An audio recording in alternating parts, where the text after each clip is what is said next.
Now, Master and Commander by Patrick O'Brien. Hello. A solemn day, despite the brilliance. Oh, it's a very grave occasion. Oh, dear God. That is for me, gentlemen. Yes, I believe it is. Mr. Makepeace. I'm ready. Follow me, sir, if you please. Pitiful. And him a chaplain, too. The course will have done with him in short order, I should say, if half the report of him is true. To have to follow so hopeless a case. I beg you not to speak of it, Doctor. I'm sorry, Mr. DL. I've never been before a court-martial. You have nothing to worry about. Oh, I shall plead guilty, Captain, at once. I do assure you, upon my word of honour. I shall add I was sitting in the powder magazine at the time, smoking tobacco, wasting my medical stores and making a fraudulent return of the portable soup. Silence there, you two! It's only my conduct in question, after all. Oh, I don't mean you to take offence. Despite the nominal indictment against captain, officers and ship's company all. But the court is celebrating victory still. The President alone looked 20 years younger when he came aboard. I have put all that gaiety aside now, Doctor, for the occasion, and for that scrub of a chaplain. You judge him before his time. Let me ask you, Doctor, should you like to place your life thus between the hands of such a parcel of senior officers? Your profession and your good name? Well, you can rely upon me, sure. Thank you. Though I don't doubt I shall sink you nonetheless, with such little knowledge as I have of nautical matters. You will be very well, Doctor. I hope so, with all my heart.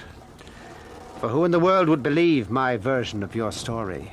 Come, you pretty young maiden, come hearken to me. I'll sing you a tale of the dark rolling sea. Ah, the lucky Jack Aubrey, my song it's to be, and the prodigious might of his fiddle-dee-dee. Oh, the girls, they grieve and cry like a day, for their harbours all empty when Jack sails away. And they'll weep and wail and pray for the sea to bring back lucky Jack and his fiddle-dee-dee. Master and Commander by Patrick O'Brien. Dramatised in 6 episodes by Roger Danes. Episode 1, The Question of Preferment. The year is 1800, and England is at war with Napoleon.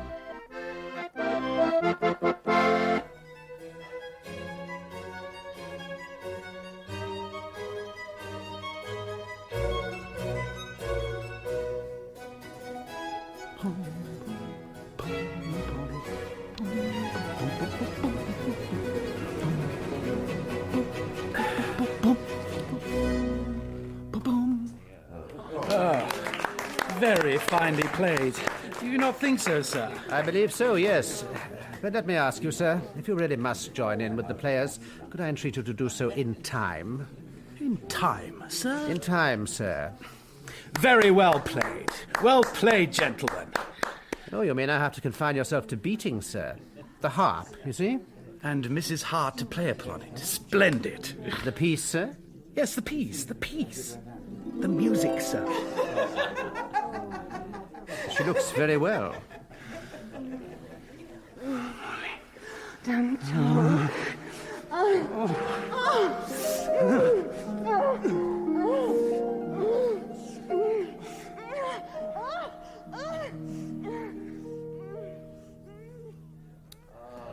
Bravo! Charming! Beautifully fingered! Thank you! Thank you all, gentlemen! Yes, technically rather difficult. What? That piece. But damn well played, you must agree. Mrs. Harte carried it off. Well. You suggest these gentlemen give her more than her due, sir? No, not at all. But low-cut blue satin and a double rope of pearls might weigh in the balance of their opinion. My name is Aubrey, sir. Lieutenant Aubrey. I'm staying at the Crown. Maturin, sir. To be found any morning at Joselito's coffee house. May I beg you to stand aside?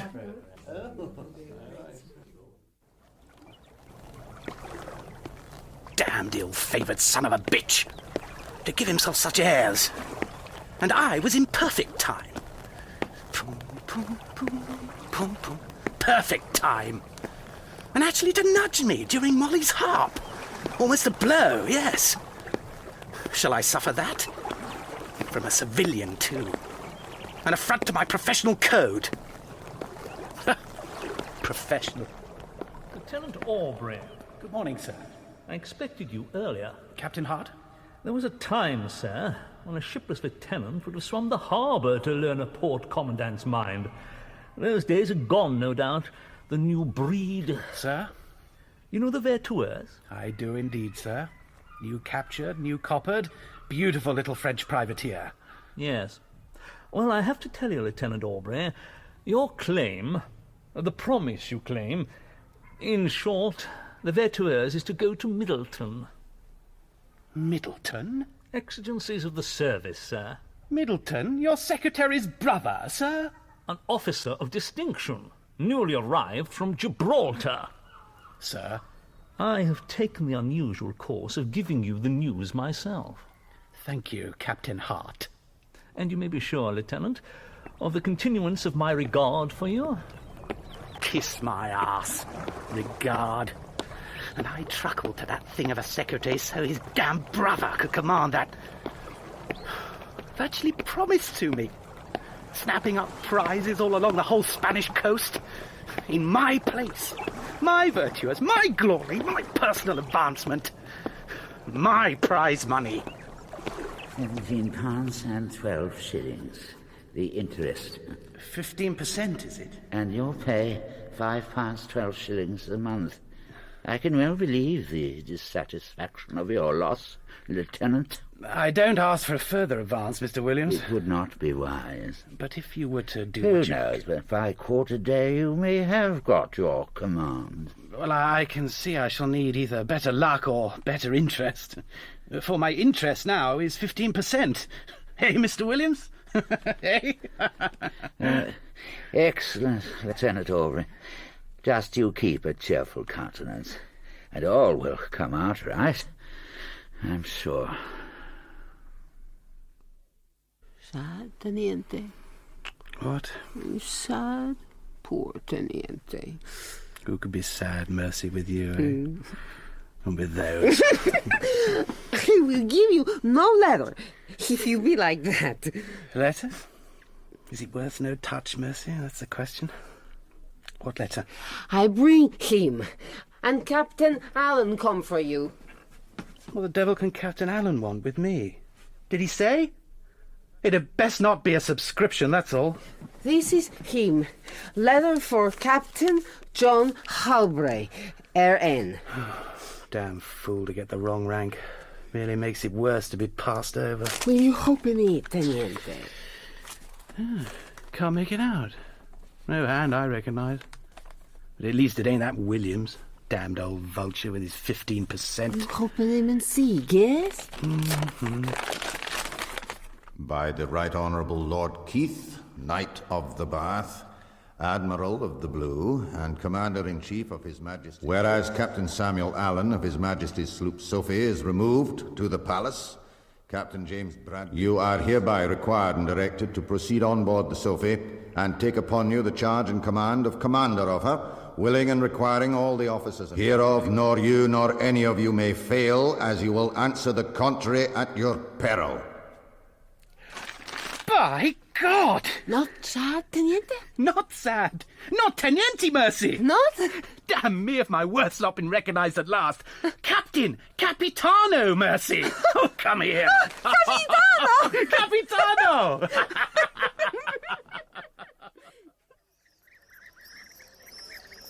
Fine day, Captain, sir. Fine day. Bello soleil, indeed. Chocolate, Jabe. Pot paga? Why? Mr. Maturin, good morning. Oh, good day to you. Would you care to join me, sir? I fear I owe you 1,000 apologies for last night. Oh, not at all, sir. Una gela di chocolate, Jabe. Rabbi sama battuta. Iam nata. Zenio. That must be a splendid thing, Mr. Maturin, to speak the Spanish as you do. I've often tried. French and Italian too, but the fault is here. In the brain, I dare say. Curious. A good ear for music would generally imply a facility for language. Oh, no. It was the same with Latin when I was a boy. Moriemur, et in media, arma, uemus, unisalus, vitais nullum, spirere, salutum. Oh, Queenie, this is too difficult. No, Jack, no, dear. Look. Moriemur. You know that, don't you? Moriemur. We die? Subjunctive? Oh, let us die. Good, well done. Et in media arma roemus? Oh, I don't know, Queenie. Really, I don't. Oh, come now. No, it's the foreigners. They generally understand me, but, I always get thrown out by them. They speak so quick. Italian, senors. Oh, allow me, Mr. Maturin, I beg. To make amends for last night. I'm afraid we sailors are so little used to genteel company. Good music, we're apt to get over-involved. Oh, it's only right and proper that you should. Yet it may be my ear is not so very famous, though I love the music dearly. So hard sometimes to pitch true upon a note. Oh, you play then, sir?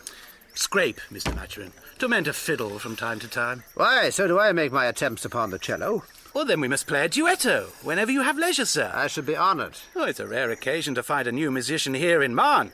I thought I knew of everybody, even the most mediocre. And as some I have heard are very good. The lady, for instance, who played the harp last night. Mrs. Harte, you mean? The port commandant's wife. Have you played with her, ever? I have once or twice, but fiddle and harp are strange companions. Well, we must make a duetto, sure. We must, though to say the truth, I can't tell when. I have just been promoted. Oh, have you so? Well, I wish you joy of it with all my heart. Which means I have a whole round of official calls to make still. But I should count it an honour and a pleasure, Mr. Maturin, if you would join me for dinner. Oh, most happy to. We'll wet the swab, and when it's handsomely awash, then perhaps we might try a little music. Delighted. You speak of wetting a swab, sir? Oh, it's a cant term we have in the Navy. The swab is this. Oh, a badge of rank, I make no doubt. To proclaim me Captain Aubrey to whomsoever may wish to know. A most elegant decoration, so it is, but should you not have one on either shoulder? Oh, I dare say I shall ship the other one by and by. But do you see, when first we put the epaulet on, we wet it by custom. That is, we drink a bottle or two of wine. Well, I'm deeply honoured that you should invite me, sir. Captain. The George, then, at 3 o'clock. Mr. Maturin? A hoopoe. What? That cinnamon-coloured bird with barred wings. Upopo epops. There. How does it bear? Ah, God. Do you know, I've been hoping to see a hoopoe ever since I arrived, and in the middle of town. Happy Marne to have such denizens. Oh, well, yes. Very glad for you, I'm sure. The 3 o'clock, then, you say? At the George. Delighted.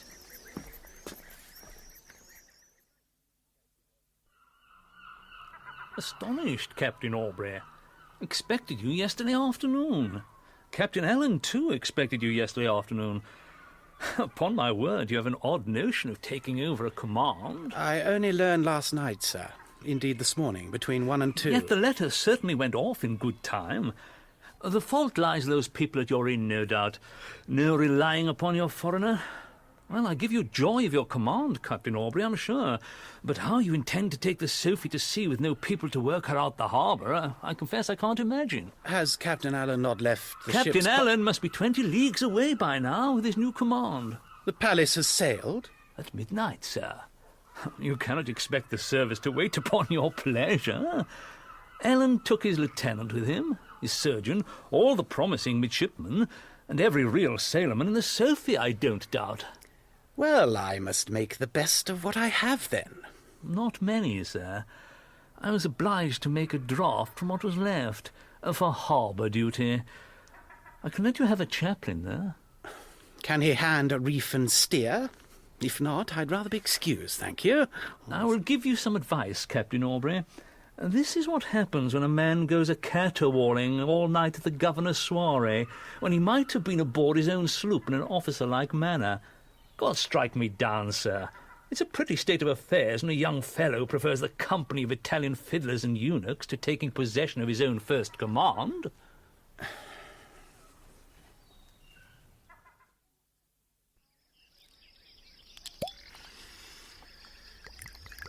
I'm so happy for you, Jack, to have your ship at last. Well, she's not quite a first rate, of course. Oh, come now, one glass is hardly enough to wet your swab, Jack. But who in the world wants a blundering Great 74 with never a hope of an independent cruise? And an independent cruise is more your style, am I right? I give you joy, Jack. Oh, and so you do, Molly. I don't think I've ever in my life been so happy. Oh, I like your lips better than your Madeira. You make the most of them. If you intend to sail a gathering prizes all up and down the Mediterranean. Oh, never you fret, dear Molly. I shall take no prizes for some time. This letter ordering my command was delayed. Damn curiously delayed. Can you not guess how? Oh, I can doubt it. My husband does not like you. I can't think why. I've been left not crew enough to work out of harbour, Molly. Indeed. We shall have to see what we can do about that. You have influence, Molly. I have some. Jack.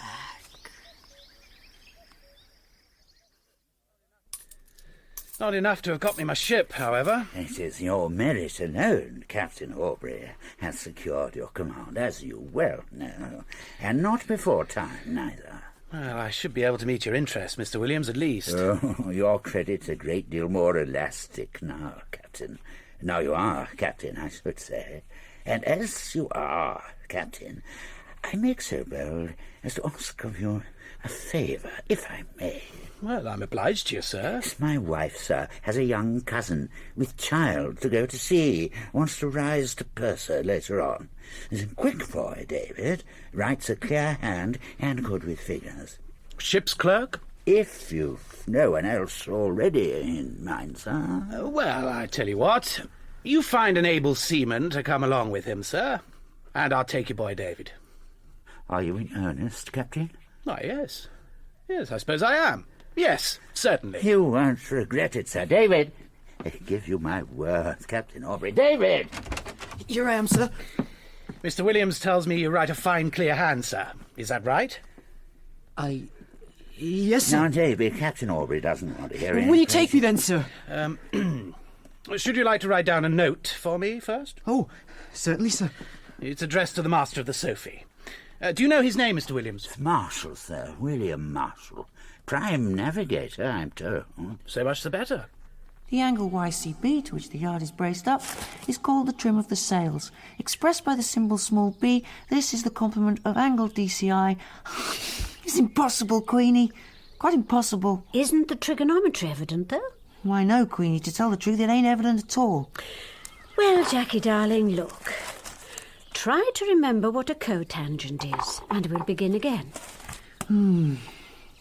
The mutual relation of the trim of the sails and the leeway. You have to think of the ship as an oblong box.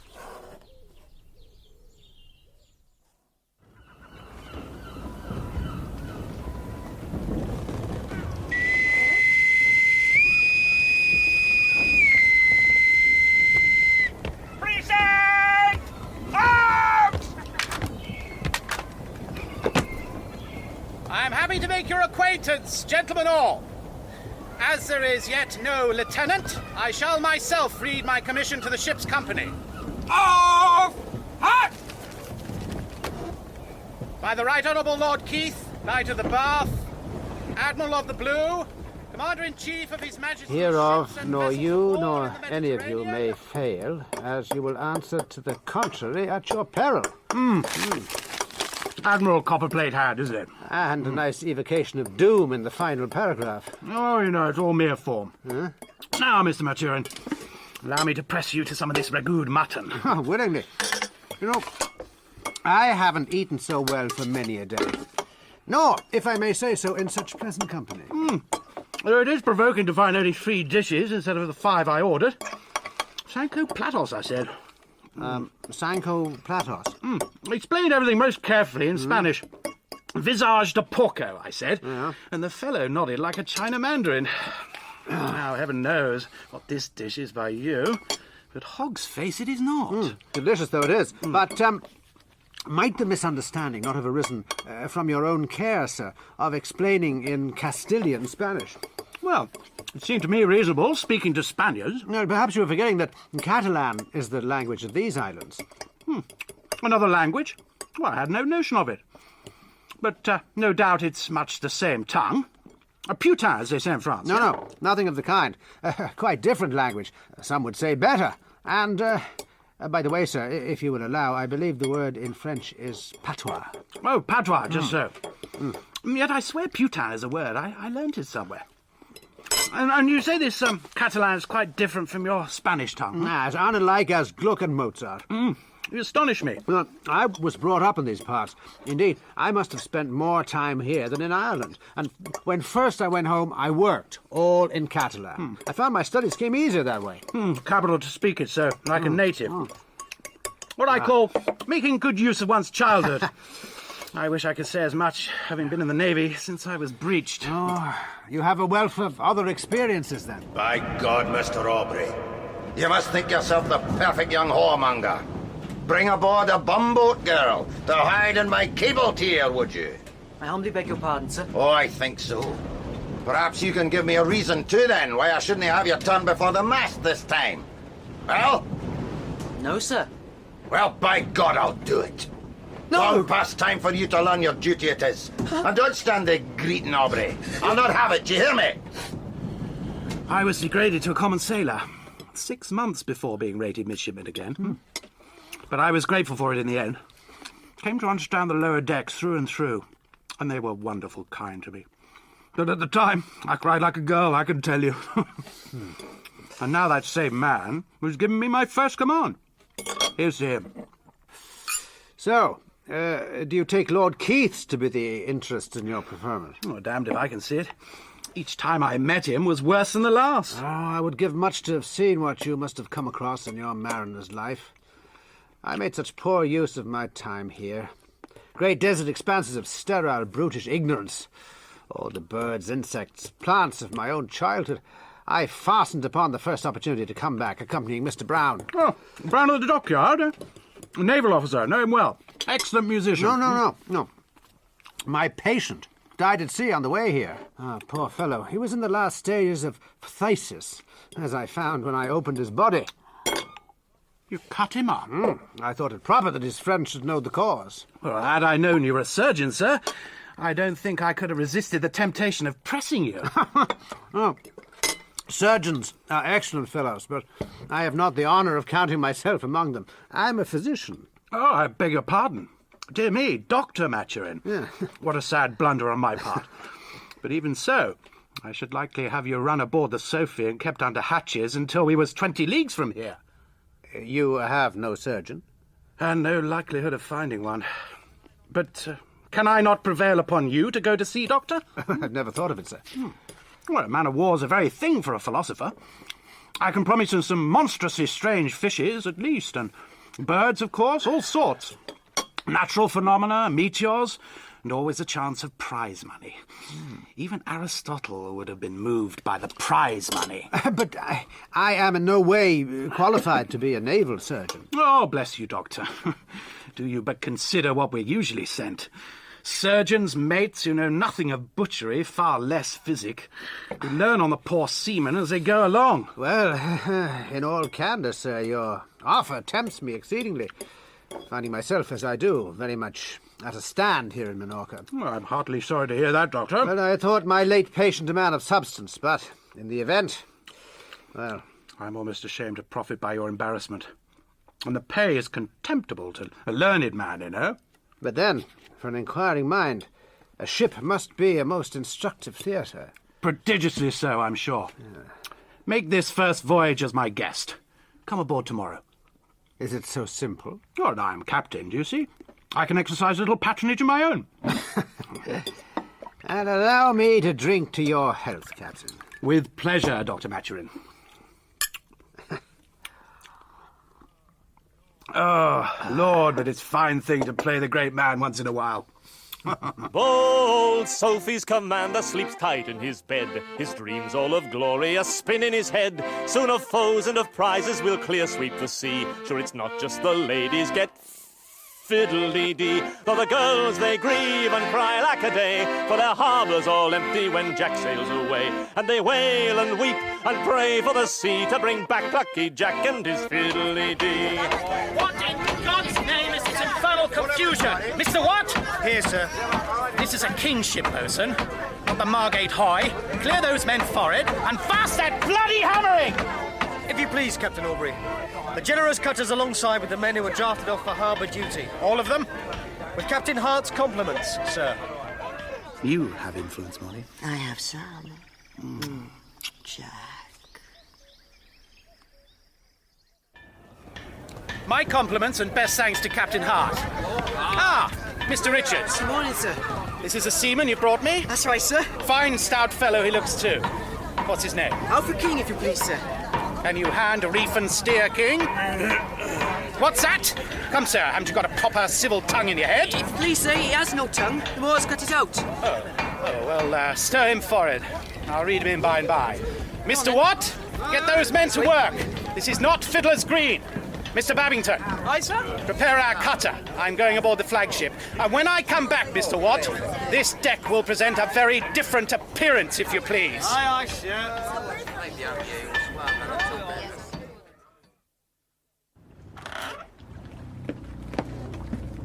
Aubrey, sir, commanding His Majesty's sloop Sophie.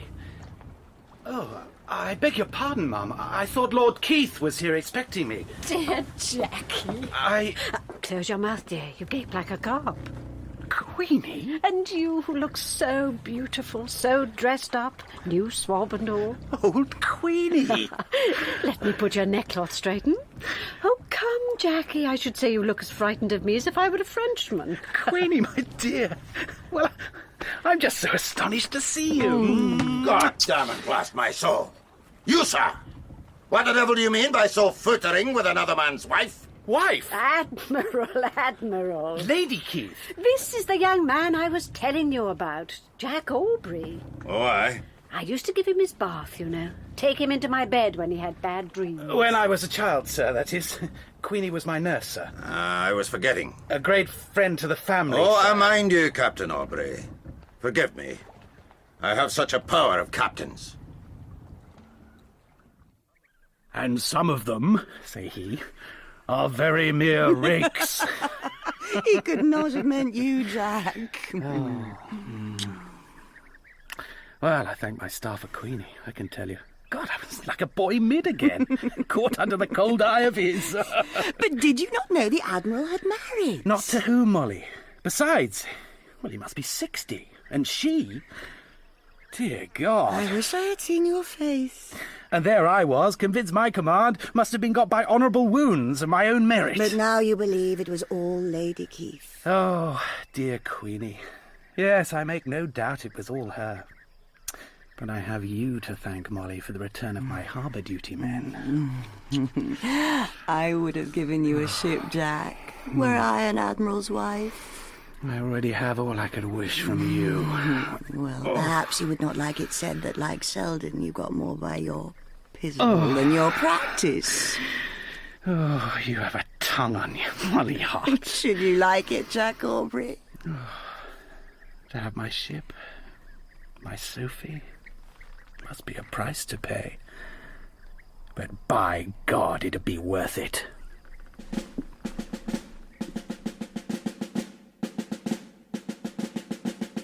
In Episode 1 of Master and Commander by Patrick O'Brien, Michael Troughton played Captain Jack Aubrey and Nigel Anthony Dr. Stephen Maturin. Frances Jeater played Molly Harte, Lloyd Johnston Captain Harte, Gavin Muir Lord Keith, Margaret John Queenie, Kristin Millward Mercedes, Richard Pearce David Richards and young Jack, Derek Waring Williams, Russell Floyd Mr. Watt, Danny Canaber, Mr. Babington, and Tom Bevan, Ricketts Jr. Master and Commander is dramatised in 6 episodes by Roger Danes, with accordion, pipe and singing performed by Trevor Allen Davis. The director is Adrian Bean.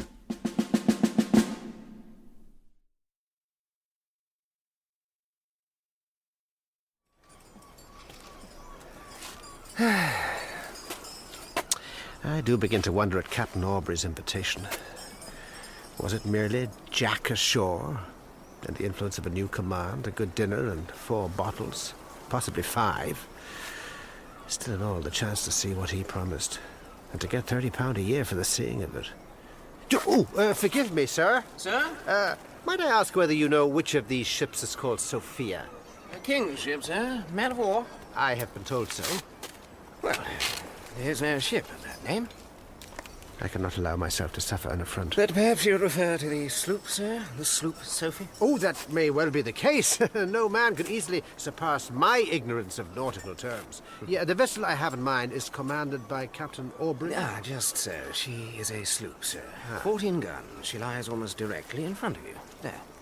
Oh, the little small squat merchantman with 2 masts.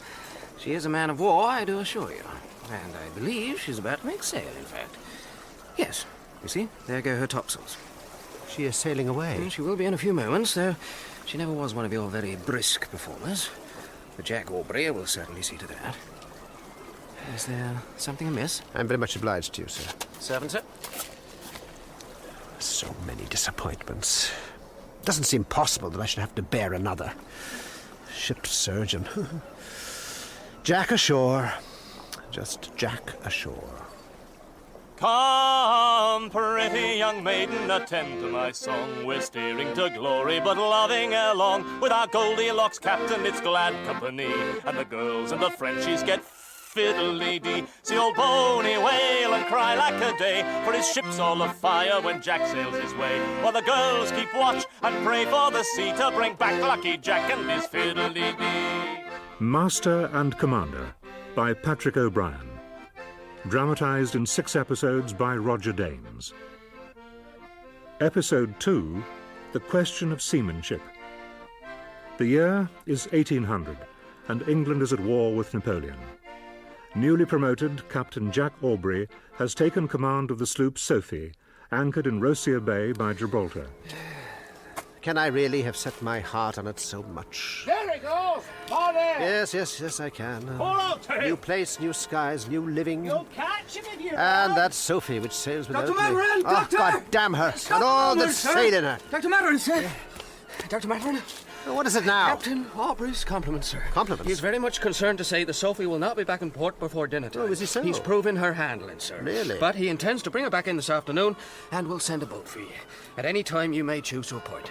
Oh, well, that is most kind, sure. What do you imagine might be a convenient time, sir? Oh, I suppose about 6 o'clock. Well, then at 6. I shall be at the Crown Steps. I'm very much obliged to you, Mr. Mowat, sir. Doctor.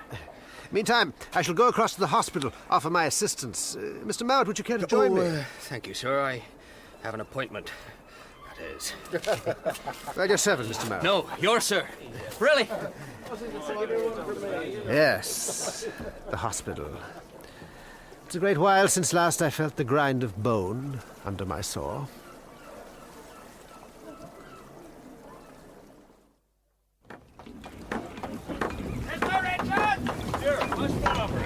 Mr. Dillon, welcome aboard.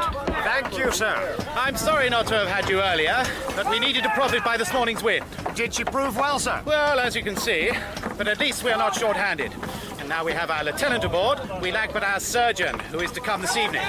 So, it is very well, yes indeed.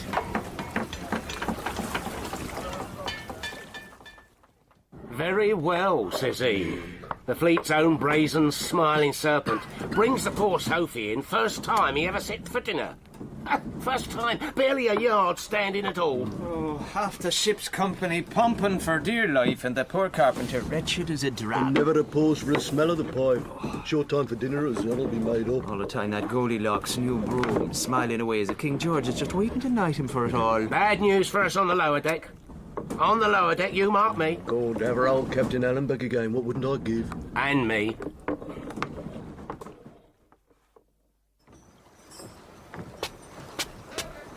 And we'll have all the women ashore, Mr. Dillon. Without exception, sir? All without their marriage lines, all the trollops. Capital things in port, but they won't do at sea, only cause trouble. Make one sweep now, and then another just before we make sail. That should clear the sloop entirely. Very good, sir.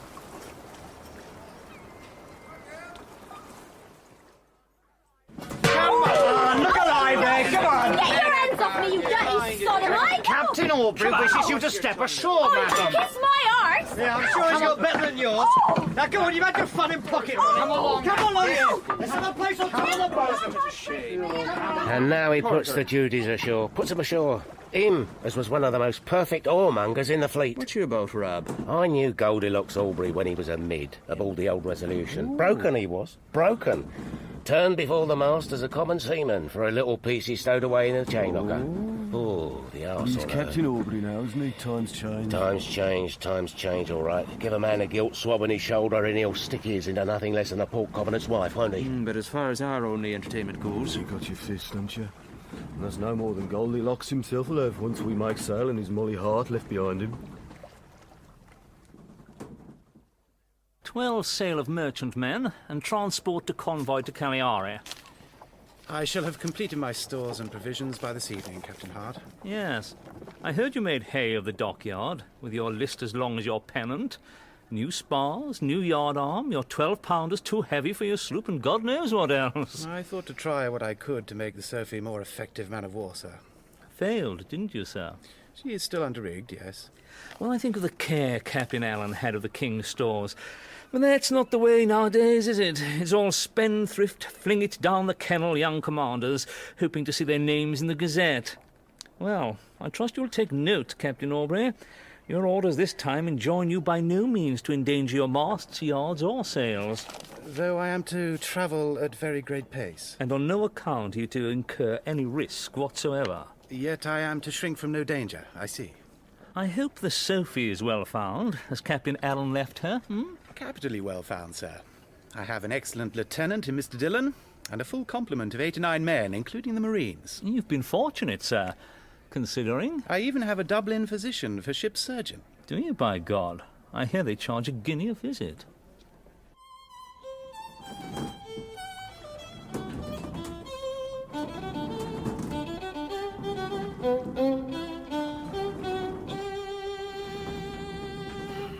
Oh, well played indeed. And yourself, Doctor. A pause and then the Locatelli? Certainly. Oh, by the way, I almost forgot. It's customary in the service to draw an advance upon one's pay. Upon appointment? Really? I conceive you wouldn't choose to appear singular. Oh, that is a very humane regulation, sure. Isn't it? Is it often taken advantage of? Oh, invariably. Well, in that case, I'm most obliged to you. You'll find, too, that certain other perquisites come the surgeon's way. Queen Anne's gift, I think. Well, I'm not greatly concerned with money. And something for every man with the pox, stopped out of their pay. And when you're properly sworn in, you stand to gain a 16th share in every prize the Sophie takes. Oh. Do you take many such prizes, then? I intend to. Well, has the Sophie? Never before. And did you give that out as her luck or her spirit? I will change them both, Doctor, before I'm done. The discipline of His Majesty's Navy, combined with the spirit of a Sally Rover. We shall sweep the sea clean.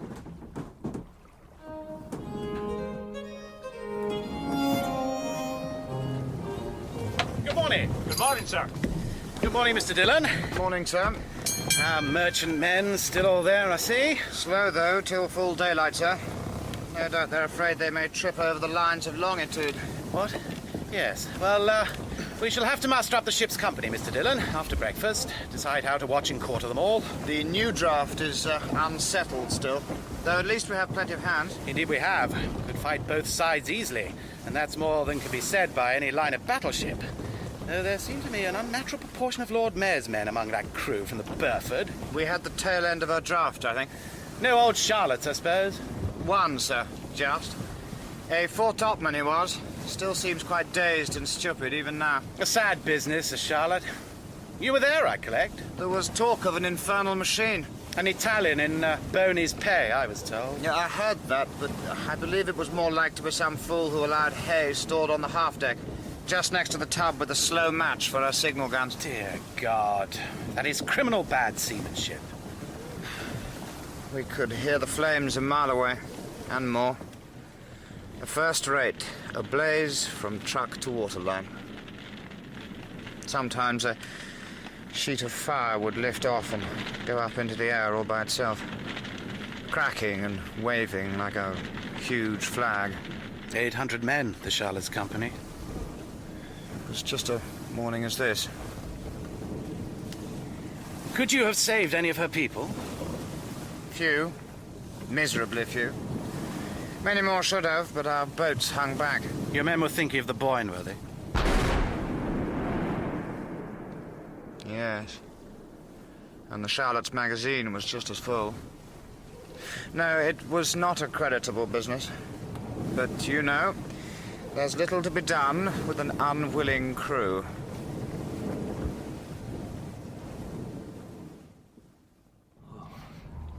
Upset. I should say so. Short in the article of sleep, that's what. That little darling of yours, Frankie, put ashore so as not to keep you from the very same sleep. What about her, eh? Goldilocks Aubrey reckons the crew will be a better weapon because of all this upset, does he? Bigger weapon, mate, at least if Frankie there's anything to go by.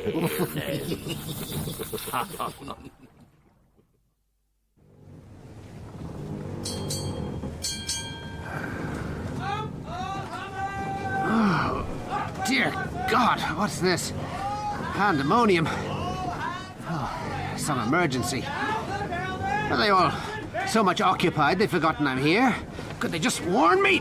Oh, God! Mary and Joseph!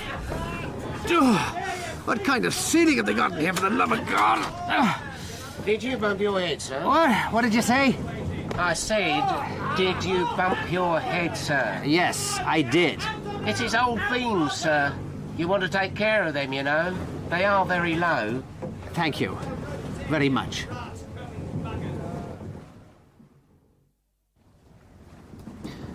Good morning to you, Doctor. I trust you slept. Very well, I thank you. These hanging cots of yours are a most capital invention. For sleeping, at least. Breakfast, then. My way of thinking entirely, sir. Oh, what on earth is the matter? With me, Doctor? Oh, that cacophony above us. Oh, the hands are being piped for their breakfast. Light along that bacon, Killock, and the coffee. I'm clammed. Been up 2 hours already. Oh, really? I'm ashamed to have slept so late myself, then. My dear sir, you are our guest. Oh, but how I slept. None of your tinctures of laudanum could equal that. Yet it has left me barbarously unshaved and nasty at my captain's board. Whereas you, sir, are as smug as a bridegroom. Coffee, sirs. And bacon and egg. You must get very many shocking incised wounds from shaving in rough weather. Huh? Can't say we do, no.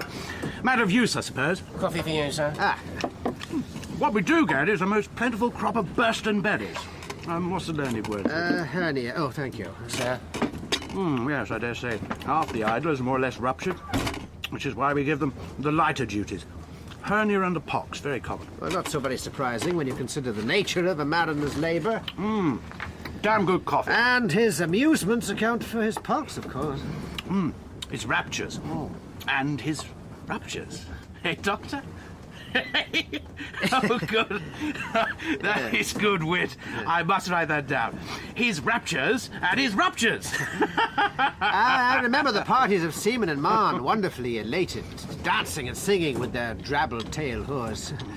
Small wonder the pox. We didn't see any of Sophie's, though. None that I remember. Nothing to be elated about or with. No prizes. And so, of course, no prize money. Which is prize money alone, you know. Lets a seaman kick up a dust ashore. Precious little does he see of his pay.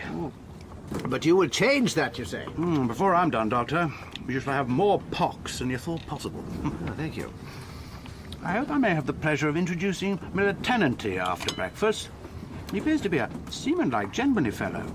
Has most distinguished actions to his credit. And he's a countryman of yours, too. Oh, really? Perhaps you know Mr. Dillon. Well, there are so many Dillons. What is his Christian name? James.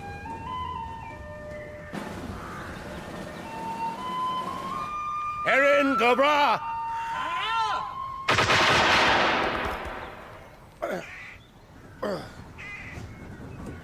James Dillon?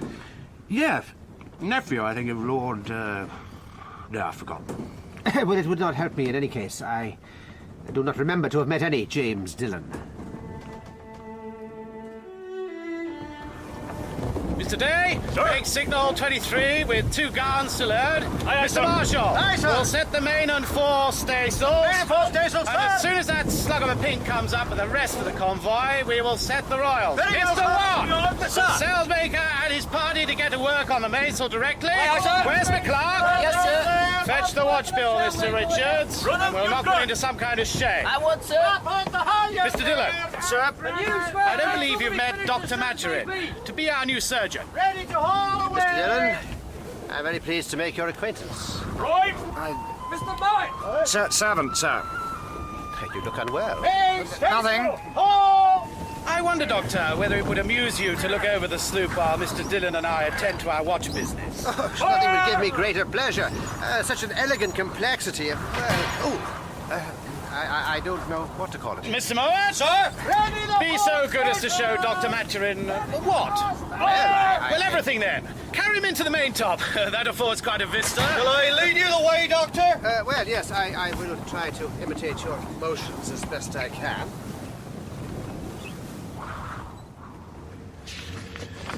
Now then, Flaherty, Lynch, Sullivan, two Kellys, Sheridan, Aloysius Burke. Quoted men, sir. Taken in Liverpool for causing an affray. They were offered the choice between the dampest cells in the Bible and His Majesty's Navy, so they took the dry course. Oh, damned Irish papists. At this rate, they'll be making up half the starboard watch. And then we'll not be able to get by for beads, eh? I'll rate them landmen, shall I?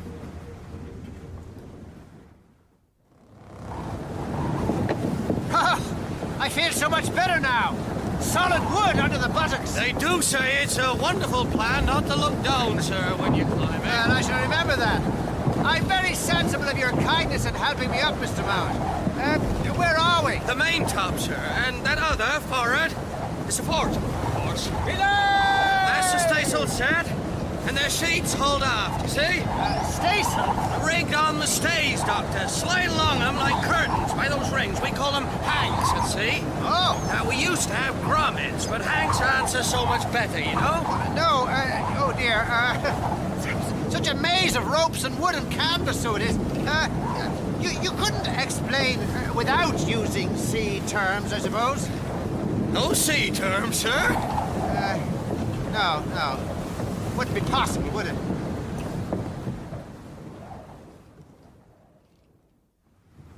So, that's slot book, tickets, sick book, complete book, log, letter and order books, all balanced, sir, as you see. Mr. Ricketts, here in the muster book, number 178, Charles Stephen Ricketts. Yes, sir. It's my son, sir. Just so, Purser. I see he appeared on November the 3rd, 1797, from Tonnant, late Princess Royal. There's no age entered by his name. No, so there isn't. Let me see now. Charlie must have been just rising 12 by then, sir. He was rated able seaman, Mr. Ricketts. Yes, sir. At 11 years of age. Then on September the 12th, 98, he was rated clerk, and on November the 10th, 99, rated midshipman. Yes, sir. Yes, sir. Yes. I have here the list of dockyard tallies. Would you like me to explain them in detail?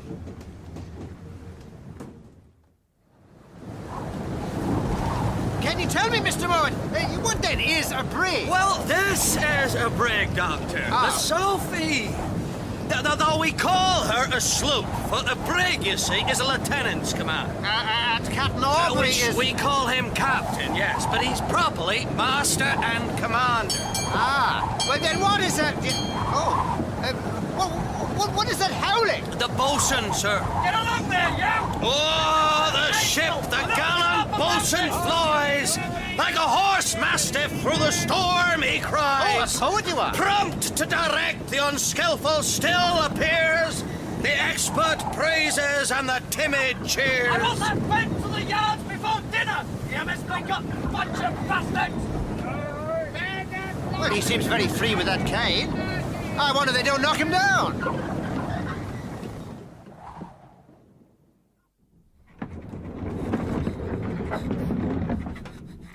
Someone's riding for a fall, all these capers. Oh, I think it may answer well enough, Mr. Ricketts. The old ways changed and the old mess is broken up with all these hands there's not the room for. Hands he pretended not to know about. Oh, well, things may be a little more lively under the new proprietor, for we may be a little flighty, young and free that we are with our brand new epaulette.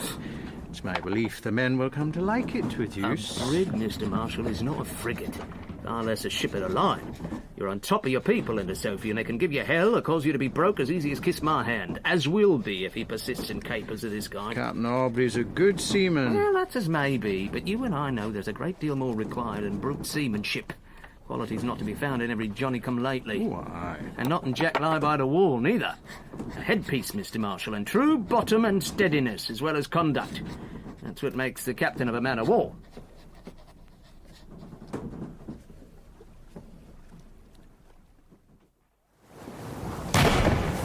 Mr. Muir? 3 minutes and 3/4, sir. Oh, dear. That makes our average rate of fire archaic. Oh, is it so bad? Quite extraordinarily slow. We must change it. Antediluvian gunnery. Bad, Doctor, bad. Oh, yeah, perhaps you could tell me, now your practice is done, why are those ships in our convoy so very close together? Which? Yeah, are they conversing, rendering one another mutual assistance? Hands to the braces at once! Oh, what have I said? Port your helm, Mr. Marshall! Flat in, forward, and jump to it! There's something wrong. Mr. Muir, run up with a glass and tell me what you see.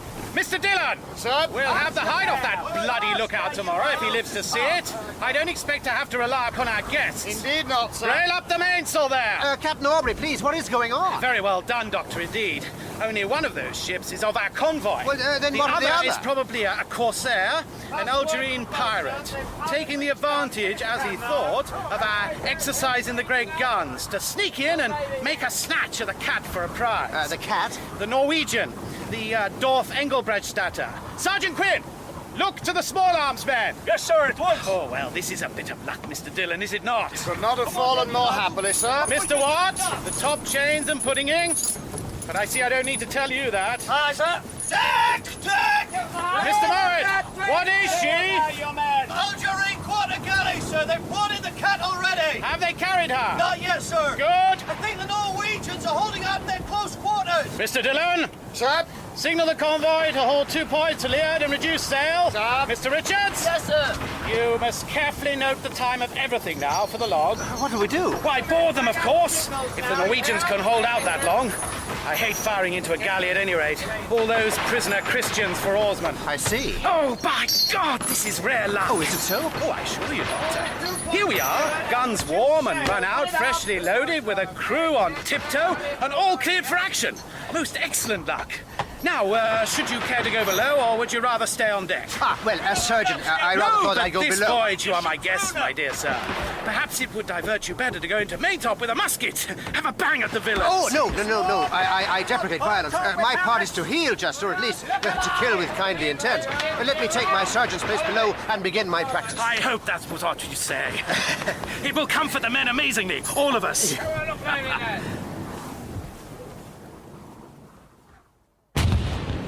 Oh, Jesus! Stop the bleeding! Gouge it. Stop the bleeding! Take the Christ's ring sake, here, will I'll you? bleed to Hands death! free now, Doctor. Oh, the window! What's going on? Can you tell? Oh, somebody's taking a lot of hits anyway. I don't think it's the bastard Algerines either. Oh, God! Strike him again for all long. How can a man sew a neat flap with all this jarring bloody gunfire?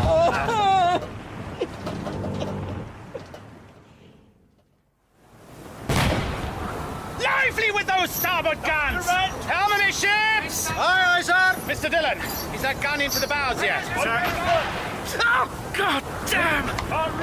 Killock! Aye, sir. Bring me an old coat and another handkerchief. Aye, sir. Get along there with you! Move your ass! Oh, Jesus Christ! Take that man below! The bow chase is ready, sir. Are you hit, sir? A scratch. By ear, nothing at all.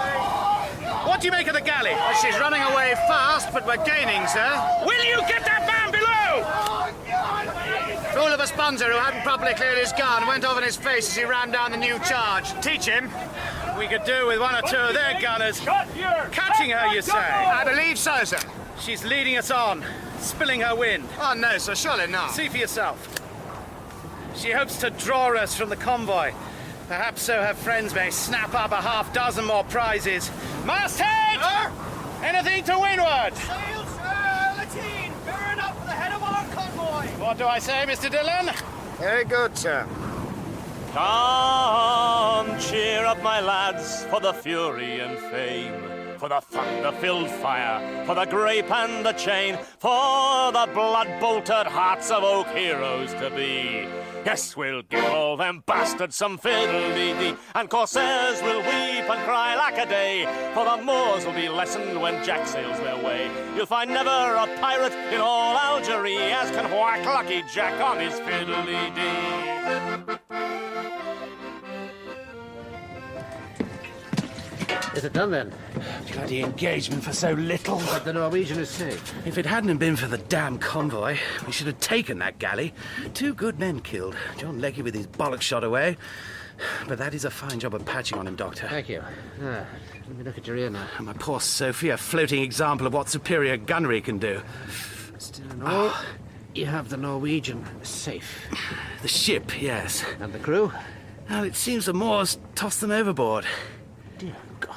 Oh, the thing is not uncommon. These corsairs are the most vile cutthroats. Oh, I beg your pardon. But it makes a reprise, you know, in that case. Not just a rescue. Ah, a difference. There. Oh, prodigious difference. You see, I have to tell you, the warrant officers have asked me that you might be cut into their share in acknowledgement. Well, that is most generous. It will mean £218 15 shillings, I hazard, to you. And to you.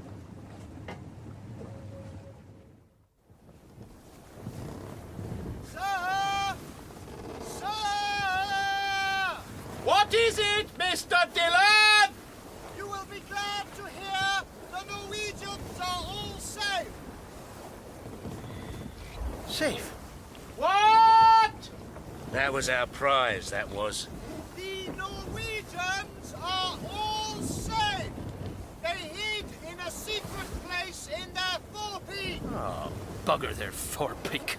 In their forepeak. The bastards. Silence there! And their master says, could we send our surgeon aboard? Why the surgeon, Mr. Dillon? One of the Norwegians has hurt his toe, sir. Oh, a hurt toe. I am £875 the poorer, and they have a hurt toe.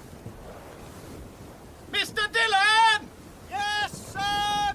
Tell the master from me he can take his man's toe and fill his ring with it. In episode 2 of Master and Commander by Patrick O'Brien, Michael Troughton played Captain Jack Aubrey and Nigel Anthony Dr. Stephen Maturin. Charles Simpson played Lieutenant James Dillon, Russell Floyd Mr. Watt, Neville Jason Mr. Marshall, Lloyd Johnston Captain Harte, and Richard Pearce David Richards. Dominic Letts played Mr. Mowat, Don McCorkindale, Wilkinson and Killick, Peter Whitman, George Ricketts, and Nina Wadia, Dorothea. Master and Commander is dramatised in 6 episodes by Roger Danes, with accordion, pipe and singing performed by Trevor Allen Davis. The director is Adrian Bean.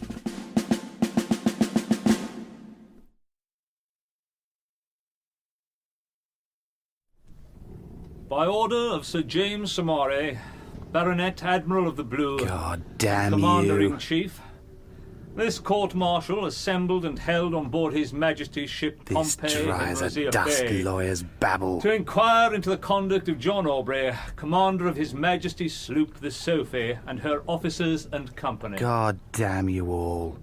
Come, pretty young maiden, I've pleasure for you. I'll hymn the bold Sophie, her good man and true, and you'll scour the wide Mediterranean Sea. You'll better Jack Aubrey for fiddle-dee-dee, or the Frenchies curse and cry like a day, for their ships all afire when Jack sails their way. And the girls, they weep and pray for the sea to bring back Lucky Jack and his fiddle-dee-dee. Master and Commander by Patrick O'Brien. Dramatised in 6 episodes by Roger Danes. Episode 3, The Question of Loyalty. The year is 1800, and England is at war with Napoleon. Amen. Amen. I will read the Articles of War. For the better regulating of His Majesty's navies, ships of war and forces by sea, whereupon, under the good providence of God, the wealth, safety, and strength of the kingdom chiefly depend. Be it enacted, all flag officers and all persons in or belonging to His Majesty's ships or vessels of war, being guilty of profane oaths, cursings, execrations, drunkenness, uncleanliness, or other Henry! Drink it all up like a man! Yes, good old Henry, not down in one. Deep draft for the birthday boy! Oh, you're too kind to me, mate, but I will accept your good wishes like I accept to your gift. That's with thanks. That's our man. Very pretty speech, Henry. So, here's to you all, and with pleasure.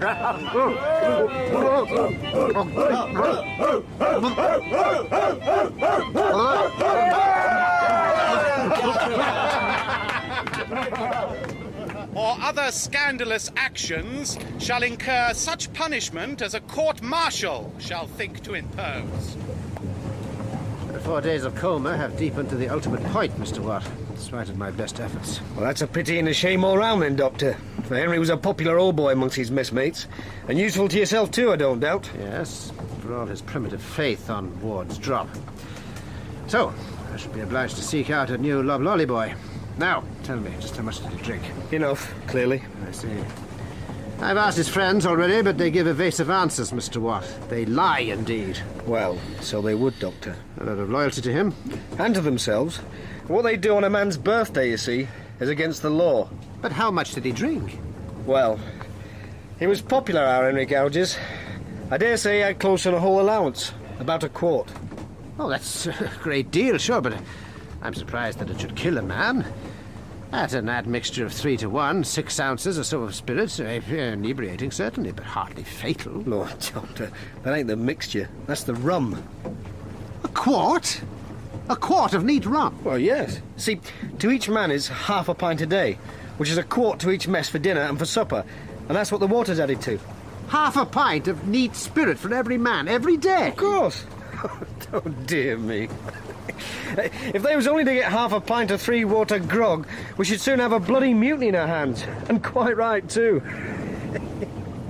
If any officer, mariner, soldier, or other person in the fleet shall strike any of his superior officers, draw, or offer to draw, or lift up any weapon against them, being convicted thereof, shall suffer death. Captain, allow me to offer you another slice of this pig. With the greatest of pleasure. And while you serve him, Mr. Dillon, I must ask your indulgence for speaking of a service matter at your table. By all means. Gentlemen, I have some news which I believe will please you. Oh, yeah? The Admiral gives us a cruise on our own down to Cape Nea. Why, that is splendid news. Here, here! Very good. And I have prevailed upon Indeed. Dr. Maturin here to stay aboard. No better man to sew us up when the violence of the King's enemies tear us apart. And I have your order to the effect, Doctor, written in Lord Keith's own hand, which is something I never heard of before in all my years in the This service. must be wetted, said man. Bravely done, Dr. Save for the Matt. doctor. 3 bottles of port there, Killick, and bumpers all round. What is it, Mr. Babington? If you please, sir. Yes, Mr. Barrington. A sail to leeward, sir. A felucca. Where away? 2 points. 3 points on the beam, sir. The sheets all are flying. Mr. Watt reckons she's in distress. I should say she's from Tangier, sir. Tetuan, maybe. The western end of the coast, aye. There's a body on the deck. Do you see, Doctor? Mr. Watt, let some men stand by to boom her off as we come close. Aye, aye, sir. That man in the square hole died of plague. Keep her full. Are you quite sure of what you say? Certainly. I will just make up a bag and then go across. There may be some survivors. Mr. Something Dillon! can be done. We'll get the starboard tax aboard. Starboard tax, sir. What? You mean to sail? Sail away from that ship? Directly. Well, there may be survivors. There is the play. No, I insist upon a boat. My dear sir. I protest! I insist upon a boat! Listen to me. You really may not, I'm afraid. Nor insist, nor protest. It is mutiny, sir, and you would be obliged to be hanged. You will not let me go? If you were to set foot on that deck, even if you did not bring contagion back with you, half the hands here would die of fright. Fools! And on our return from Marne, we should find ourselves 40 mortal bloody days on the quarantine island. So, you will leave that poor ship offering no assistance? Yes, sir. Well, upon your own head, be it then. That, sir, is why here I am master and commander.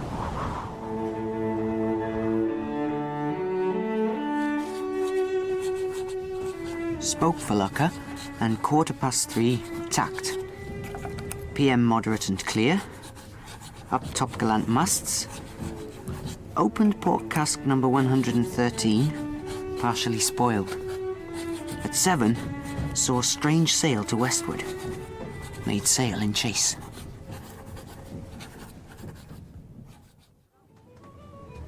Allow me to fill your glass, Doctor. Ah.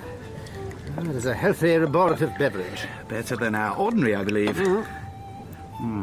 Oh, better, dear joy, and very, very much stronger. A neat Priorato. Most uncommon neat. To our first prize. I give you joy of it with all my heart. You are very happy about it, are you not? Well, I'll tell you, Doctor, it makes a world of difference. It hits at the enemy, which is deprived by our actions of Les Marbles Louise, her corn and general merchandise, and this excellent wine. Priorato, from behind Tarragona. Just so. It bloods the men, as one may say, and it gives me room to spread my elbows a little. Oh, that's good, is it? Oh, certainly. I'm persuaded our prize agent would advance us 100 guineas for Les Marbles Louise, and with that, I can distribute 60 or 70 to our crew and buy us some gunpowder at last. And if you give money to the men, they'll catch a pox with it. I'll drink, crack theirs and others' heads in falls and fights. What could be better for them? They'll run away. You have often spoken against the great evil of desertion. Oh, no. You don't understand them, Doctor. Well, it would be hard to surpass my ignorance of His Majesty's Navy, sure. The Sophies have prize money due to them now, and a strong notion of more to come. They won't desert. Is it so simple a thing to buy a seaman's loyalty? Yes! They're not officers. Oh, you shouldn't suppose I don't know how they've been muttering. And yes, I've driven them precious hard, exercising the great guns every other day. Well, now they'll feel there is some point in it. So that should put them in better heart and compensate for some of the corporal damage caused by their celebrations ashore. You shall see how things improve. I don't despair of making our gunnery even as dangerous to others as it is to ourselves, given time.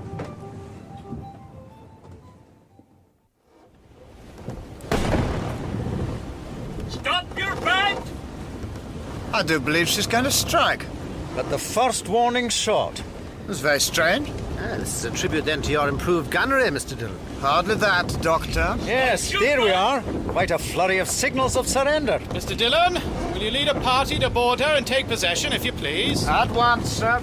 Strange behaviour, but she seemed to be keeping no lookout at all. Well, was she not deceived by our own flying of the French tricolour? Oh, that may be, Doctor, but 3/4 of the ships on this ocean are sailing under false colours. One merely has to be wary. But is it not very heinous to fly an enemy's flag? Oh, you think we should all the time proclaim our loyalty to King George and lose thereby any hope of a prize? We show our colours at the last moment forby, which is honourable, and before ever we fire a gun. That's justice. Still and all. Oh, if this citoyenne Durand is so badly captained that she cannot notice us before we've closed to a mile of water. You are exact, Mr. Marshal. She is served outright. And then to see this unmanly panic. Surrender at the first warning shot. I should expect a damn good excuse from any man under me, behaving so.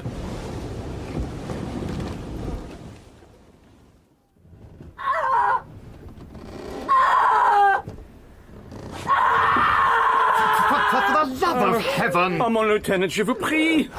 Dr. Maturin is coming across in the boat now, Docteur, vous possédez un médecin? Thank God, Vous dites en quelque sorte? that poor woman is dying. Oui, monsieur, notre docteur arrive vite. Oh, bon Dieu, qu'il soit loué, le bon Dieu. Well, that will be in good hands at least. Now, Mr. Day, this powder... No wonder the poor woman's labours come on. Afraid it'd been aboard this floating bomb. Oui, vraisemblablement. C'est une bombe. Mais c'est comme vous voyez, mon lieutenant, nous n'avons point un peu... Monsieur, si vous allez chercher votre femme... Mais... Oh, mon lieutenant... Can you blame him not wanting to go to her? It's his baby. What a pretty kettle of fish is this. And you who have to take this half-seaworthy magazine back as a praise to man who'll give you joy of it, Mr. Dillon. The whole thing is mad. Have you seen the barrels of gunpowder on the deck? Just one tarpaulin over them. One spark. Madness. Utter folly. No wonder they struck at our first shot. Lord love us. What a terrible cry!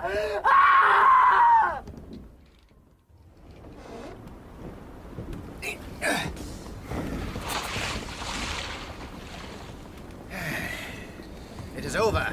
I hope, Oh, yes. Yes. A perfectly straightforward delivery. A long night of it, perhaps, but Captain Le Mercier has a son. I must give him my best congratulations at once. Oh, no need. They're all asleep. Shattered and destroyed would be nearer the mark. Well, thank God that bloody noise has stopped. Dreadful, unremitting. You know, I have looked forward to this time with a great impatience. And I? Oh, you know what I mean. When at last we have a first opportunity of speaking to each other, I find that there is little to be said. Perhaps nothing at all. You were shocked, James, when we met again.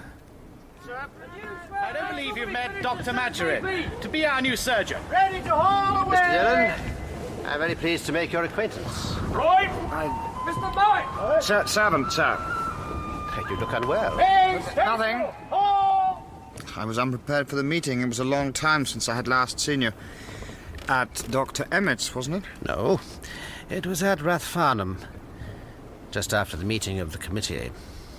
You were a favourite with Lord Edward Fitzgerald, weren't you? Oh, no, not by then. That afternoon I had spent more spirit than ever in my life. Against him. To save him. Stephen. Your objections are not to any purpose, you know. With or without you, the rising will be. Then it must be without me. You were ever on the moderate side. I am opposed to violence, Edward. Always I have been. See how the revolution in France has already gone to pure loss and wicked brute folly. And cruelty beyond all. Look, there's a red breast in the yew tree. Oh, God, Edward. Hear me for the love of all. Your United Irishmen are betrayed before they are begun. Then we must make an end the quicker.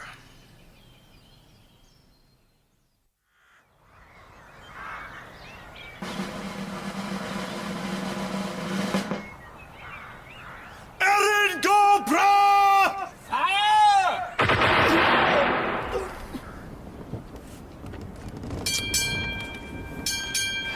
And was it terrible? Terrible. Blundering, delay, confusion, murderous stupidity. Nothing accomplished. So many good men dead. The rest a defeated, hunted remnant. Independence delayed 100 years. A whole new vile race spawned out of informers who might make us a prey for blackmail at any time. Did you so fear any vulgar betrayal? Well, I place no value upon my skin, James. But you? Thank God I was at the Cape. Yes, it was pitiful. We had such ideas. Liberty. Oh, yes. The words seemed to glow with meaning in those days. And now? I would not cross this deck for nations or causes. Patriotism will not do. A word. Which comes to mean my country right or wrong, which is infamous, or my country is always right, which is imbecile. And yet you stopped Captain Aubrey the other day when he tried to play Croppies Lie Down? Oh, I'm not consistent, of course. Who is? But he didn't know the meaning of the tune, you know. Did he not? There were Irish sailors within hearing. It would have been a pity to have them hate Jack Aubrey, when no manner of insult was within the reach of his mind. I suppose he has never been to Ireland. He could not know. No. Well, the tune is also very disagreeable to me, sure. And you are, by contrast, very fond of Captain Aubrey, are you not? Am I? Oh, yes, perhaps I am. Though I haven't known him long. But I am very attached to him, yes. I'm sorry that you are not. I am sorry, too. I came willing to be pleased, but feelings are not to command, are they?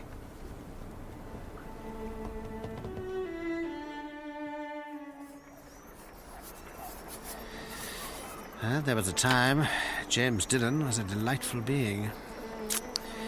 Odd, sad to see him now closing in. How cheerfulness goes. Well, it's authority, of course. The implacable enemy of all gaiety of mind, all natural free-springing joy. And he's become a Catholic, which he used not to be. I wonder if he is now settling into that particular course he will never leave again.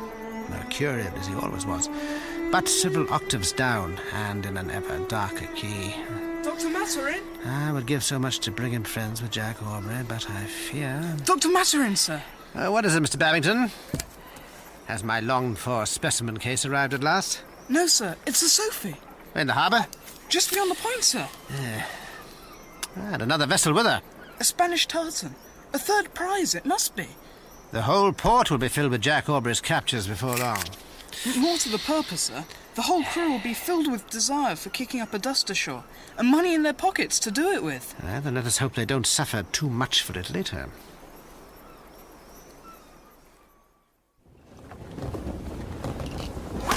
One. Two. It's all very well. But this amount of drunkenness is beyond expectation. Either they're getting into the spirit room, or some son of a bitch has a store of liquor aboard. And I hesitate from running out the guns for practice, for fear that some tipsy fool may get his foot crushed by a recoil, or his face in front of a muzzle. 11. It is more than is right. 12. And if there was any justice on Earth, Cross, you would have had 24. A gunner's mate for shame. May that learn you to stay sober. I doubt. All right, take him away. All right. Kind of boy, come on, man.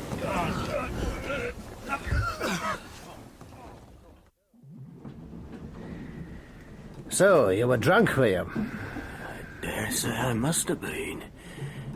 'Tis awful strong, that grog of theirs. Still and all, what made you tell them your trade? It ain't probably a trade, Doctor. 'Tis a calling.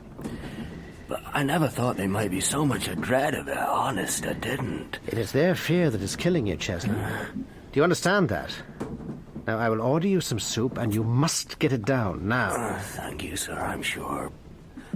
There's no relish to my meat these days, sir. You will grow very ill if you do not eat. Sir, Doctor, even if you was to order me soup, sir, I doubt the others would let me eat it.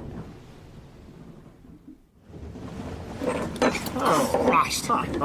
You've spilled your port, Mr. Dillon. A sin eater? It would seem so. I thought it was a tale just nowadays. Oh, no. Cheslin is, and has been, a sin-eater in reality. Of singular service to his fellow men and women in his time. He's certainly no good to man the beast since he came aboard as Sophie. Well, even less so now, for he is dying of inanition, or will soon, unless I can stir his torpor. It seems that the seamen look upon Cheslin's calling in a more awful light than other people. Now not one of the hands will allow him to eat or sleep near them. They'd abide a great deal, sailors, but not a Jonah. I suppose you did the same as they do in Ireland? Yes, I believe so. When a man died, the family would send for the sin-eater. There would be a piece of bread on the dead man's breast. Cheslin would eat it. And take the man's sins upon himself by that. Yes. And then they would thrust a piece of silver into his hand and chase him away, spitting on him and stoning him. Why in God's name did he ever volunteer for the Navy? He wasn't a pressed man. Well, I conceive he was tired of being a scapegoat. So much for that. Well, I will not lose a patient because of sailors' prejudices. We shall put him to lie out of harm's way, and if he recovers enough, he may become my new loblolly boy. Oh, recommendation indeed. Your first assistant drinks himself to death. You take for your second a man shunned by all hands. On my life, Doctor. You keep strange company.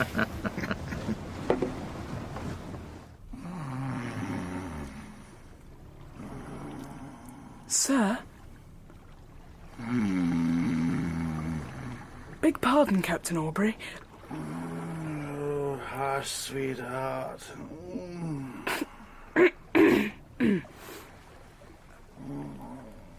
Wake up, sir, if you please. Oh, what? Oh, what is it, Mr. Babington? Mr. Dillon says top lights in the offing, sir. Perhaps 2 frigates. French, Spanish, or Iran? I wouldn't care to say, sir, but coming up fast, whatever they are. Then we best clear for action, Mr. Babington. Prepare a warm reception for them, whoever they are.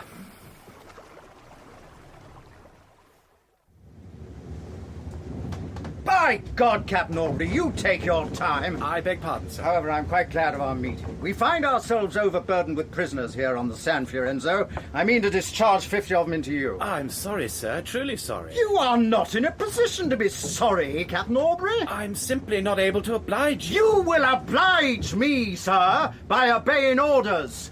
You appear unaware of who's the senior captain here. Sir, the Sophie is crowded with prisoners already. Do you think I don't know damn well that you've been sending prize crews back into Marne? These 50 can occupy their room. Sir! I will hear no more of it. But what about my crews, sir? I'm less concerned with your crews, Captain Aubrey, than with the good of the service. And in any event, I have further orders for you. Mr. Dillon! Sir. Dr. Maturin will be staying a few days aboard the San Fiorenzo. I'll have the cutter made ready, sir. And he will return with 25 prisoners from each of those frigates. Where do you wish me to put them, sir? I'll think of somewhere. And then we are ordered to join in a sweep to catch some rebels. How many? 2. Under French passports on an American ship, the John B. Christopher. What are their names? There is a Romish priest called Mangan. Mangan. And the other fellow by the name of Patrick Roach. Rebels? United Irishmen.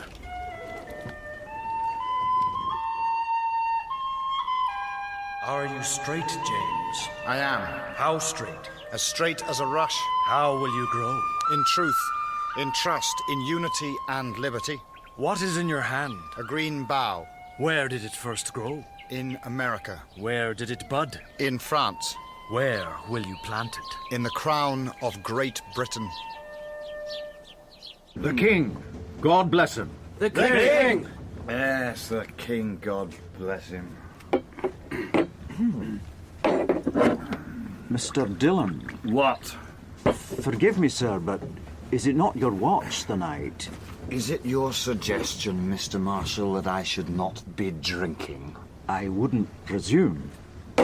I find nothing in my commission, sir, that says I must take orders as to my conduct from any warrant officer aboard this sloop.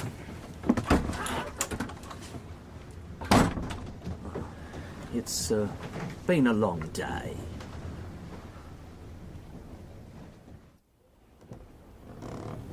Mr. Marshal? Sir? Is something amiss? No, sir. We're making very little sail. Yes, sir. And very little way. And of course, northeast by east. Sir, this is my entire responsibility. I overruled the master and ordered the helm put up. Mr. Dillon believes there is a ship on the starboard bow. So I took the liberty of reducing sail, sir. The John B. Christopher? I think it may be, sir. Well, your eyes are good, Mr. Dillon. Whose watch is it? Mine, sir. Ahoy aloft! Hello! What do you see to starboard? Not a thing, sir! A star, no more! Are you quite persuaded about your ship, Mr. Dillon? Fully persuaded, sir. Quite happy. Happy, are you? Come, cheer up, me lads, 'tis to glory we steer. To our friends we'll bring joy, into rebels strike fear. Ah, the black hearts shall hate us, the faint hearts shall flee, and we'll give all our sweethearts some fiddle-dee-dee. Oh, the news cross all the ocean shall ring, oh, the Sophie victorious, and God save the King. And the girls will swoon through all the navy at the crack of our Jack and his fiddle-dee-dee. Well done, Mr. Dillon. Well done indeed. She's precisely the John B. Christopher.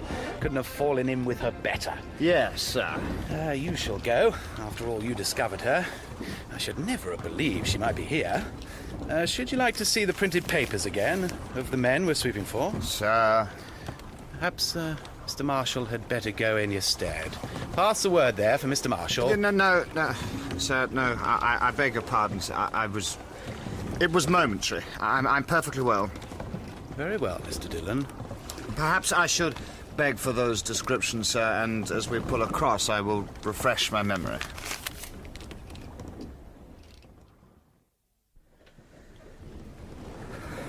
Ah, my memory is green, Lieutenant Dillon. And mine, James. It was by chance we came across you. Ill chance. I did all in my power. Breached all discipline, changed our course, reduced sail. Still, you found us. Yes. So now, Lieutenant. Yes? Are you straight?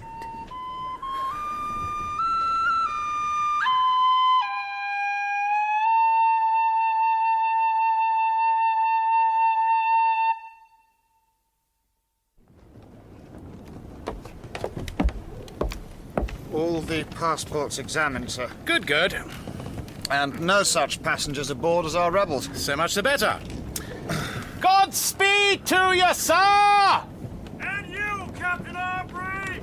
West to half south, Mr. Marshall. West to half south, sir. And we may house our guns now, if you please. In champions, sir! Dillon, come and breakfast with me. You're still looking most ghastly pale, you know. You must excuse me, sir. I am a little out of order.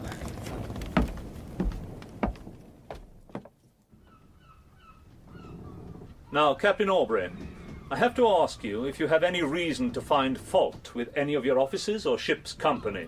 No, sir. None. I beg leave to tell the court that the utmost endeavour was used by every person under my command. At all times? At all times, sir. And in all places.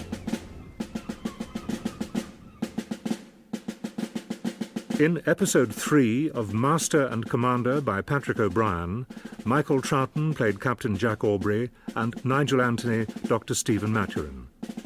Charles Simpson played Lieutenant James Dillon, Lloyd Johnston the Judge Advocate, Neville Jason Mr. Marshall, Russell Floyd Mr. Watt, and Richard Pearce, David Richards and Madame Le Messier.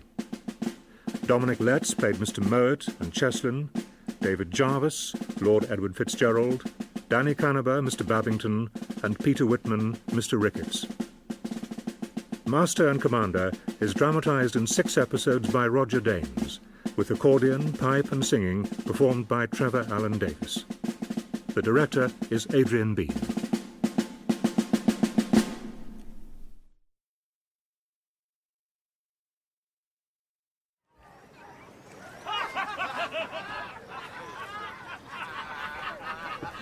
What a difference there is to observing our shipmates. Now they have prize money, I mean.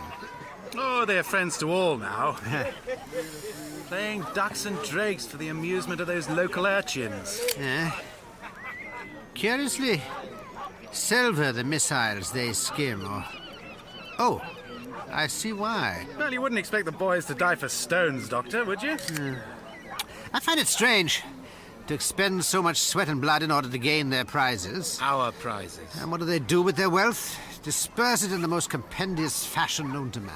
Whereas you, Stephen, you have put all your share to the highest use. Your glass, your watch... And a new coat, as you instructed me, to wear to Mrs. Harte's rout this afternoon, and some expenditure upon the most efficacious of physic. Tell me, what do you think of this? Paste. For a sweetheart. Do you think it would do? No. Oh, well, no. It's not really for... I meant it for another. Captain and surgeon and ordinary seamen alike.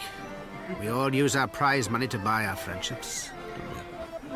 Come, you pretty young maid, here's a tale to be told of love and of laughter, of seas running gold. For I'll sing the bold Sophie, which brave company never flinch, nor from fights, nor from fiddly-dee. Oh, the girls, they weep and cry like a day, for their harbours all empty when Jack sails away. And they'll all be surely lining the quay when the Sophie sails home for some fiddly-dee. Master and Commander by Patrick O'Brien. Dramatised in 6 episodes by Roger Danes. Episode 4, The Question of Attraction. The year is 1800, and England is at war with Napoleon. Hey there, Mr. Babington. Having a good time there, are you? Get out the way and let me jump! What she want? Money! What do any of them ever want? You'll find out, sir, right enough. She's already had my lot. I'll wager she has. Taking all you got and then some, I shouldn't wonder. Are you men going to let me drop safe or no? What the hell's name is going on here? You men! Up here, bosun! Mr. Lloyd! Help me out of this, Mr. Lloyd! How are you feel, sir? You'd best be jumping now, Mr. Babington, before she hauls you back in for some more. What do you think you're about? An officer in embarrassment? Are you laughing? But it's his fault. Knife! Money, or I cut him now! Mr. What? Lads, we can't have this wearer of His Majesty's uniform threatened with a Spanish knife, can we? Jump down, sir! She still got my money! Is this an act of war? It is, by God. I should say it is. Well then, let us engage the enemy more closely!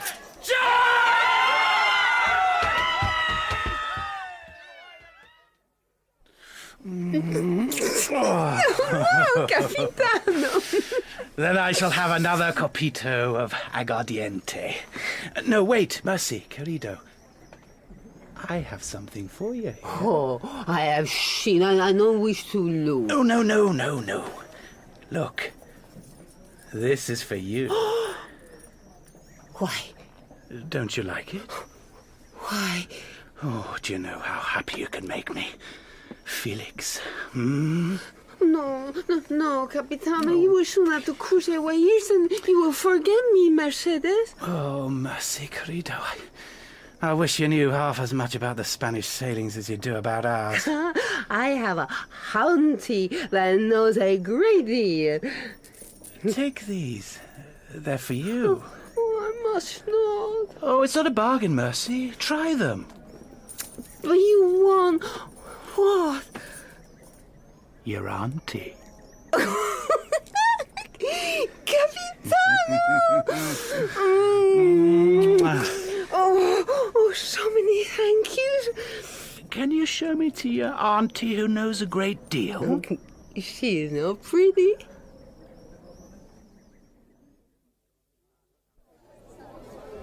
Damned attractive woman. Our hostess, sir? Aye, Molly Harte, the Pearl of Minorca. After all, she may be a little flawed in the heart, eh, gentlemen? Nice sort of way to speak of a lady, Aubrey. Or maybe that Lucky Jack knows our Pearl better than socially. Don't talk.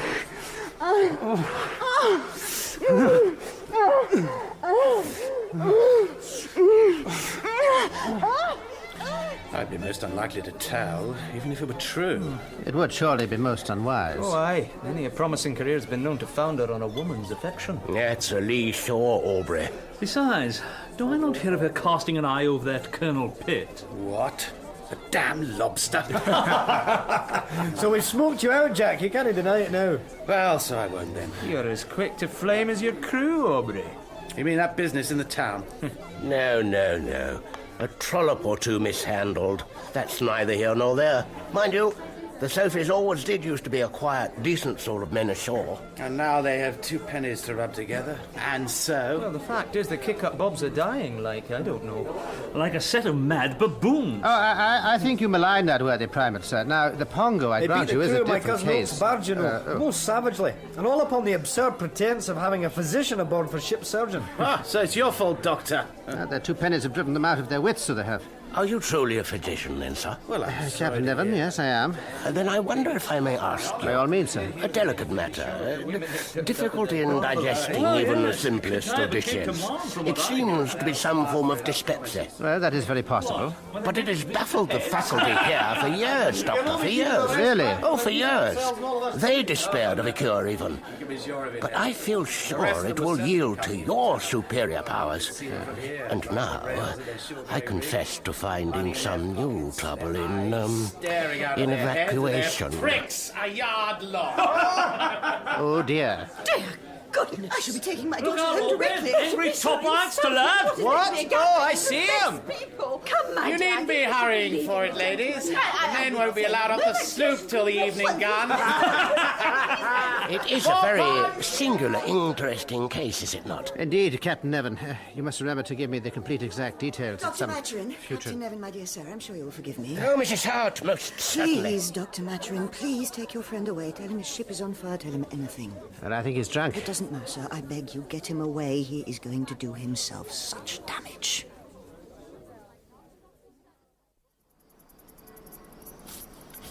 It must above all be cut thin, Dr. Maturin. Beef, if it is to savour well.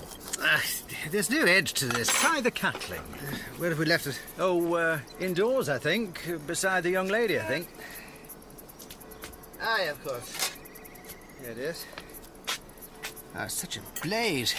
Swedish steel, no doubt. And I observe you made your first cut into it at the Hippocratic point, Mr. Flory. I did. Perhaps we should wash the knife? No, a wipe will do. Now, what did you reckon the cause of her death? Ah, that is a nice point. But I rather incline to the view that the battering given her did its business before the water. Oh, well, if you provide a man with horns, he may gore you with them. Now, Mr. Flory, do you suppose me to believe you're throwing out a generality there? Well, no. Well, we've been practicing medicine together too long for that. The point is... Our young friend, fortunate, the fair... Captain Aubrey, in short, yeah. He has been very indiscreet, so has the lady. I follow you. The husband resents it, and a port commandant is in a position to indulge that. He'll not ask for a meeting. He's a pitiful fellow, in truth. But he may try to entrap our friend into some act of disobedience. And so bring him to a court-martial. That'll be the style of the man. There are times when it seems to me that nothing would answer in Jack's case. Short of a radical ablation of the membrum virilis. Yes, that is very generally the peccant part.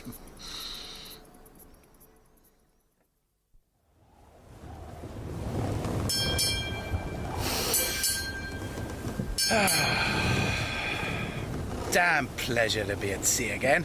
Do you not feel like a badger in a barrel ashore? No, not in the least. Yet I'm glad to see you happy now. I fear we none of us did ourselves good in Port Mahon. That is an acute statement. Damn scrub of a port commandant. Captain Harte coming the old Jarvey with his bloody fool orders. Oh, far better to be at sea. Every man knows his place and his duty. Every man. To king and country, right enough. Did I tell you about Nelson ever? Oh, you know him then? Well, I had the honour of serving under him at the Nile.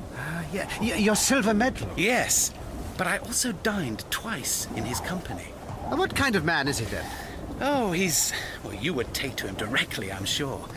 He's very slight, you know, frail. I could pick him up with one hand, but no disrespect, I mean. No.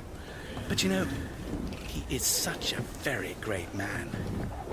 There's something in your philosophy called an electrical particle, isn't it? A charged atom of a sort, yes. That's Nelson. He spoke to me at each dinner. The first time it was to say... May I trouble you for the salt, sir? May I trouble you for the salt, sir? I have ever since said it as close as I can to his way. You may have noticed. No. Well, you wouldn't. You weren't there, of course. Well, I will from now on, sure. But the second time, I was trying to make my neighbour understand our naval tactics, weather gauge, breaking the line and so on. But he was a soldier. You might as well have tried explaining them to me. Well, in a pause, Nelson leant over to us with such a smile. And he said... Never mind manoeuvres. Always go at 'em. I shall never forget that. Good advice. Never mind manoeuvres. Always go at 'em.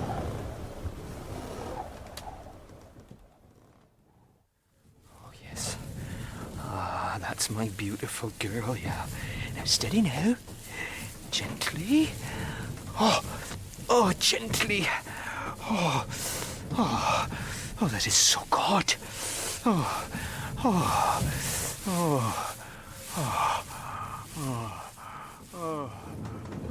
Sodomy on a goat. Aye, there's a service for you. Boomkin to taffrail.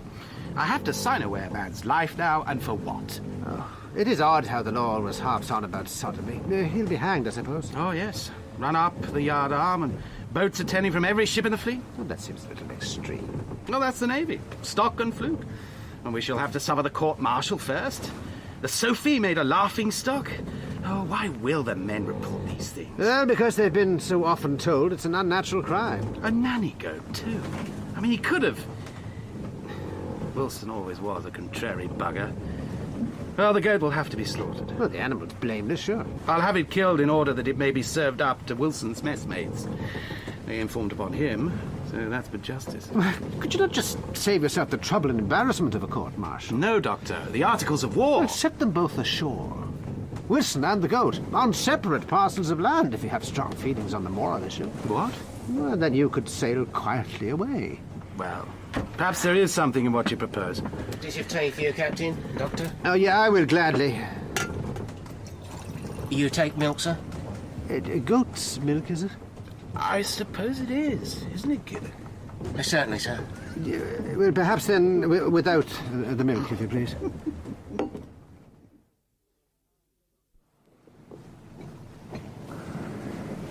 You know, there are times, Doctor... Oh, I beg to insist, that is a knife. So it is. I was going to say that I understand your partiality for our yellow-haired master and commander sometimes, even though I can't bring myself to share it. That is your bishop gone, I'm afraid. No matter. Jack Aubrey derives a greater pleasure from a smaller stream of wit than any man I've ever known. Oh, that's not why I like him, James. No, I know. I do try, but...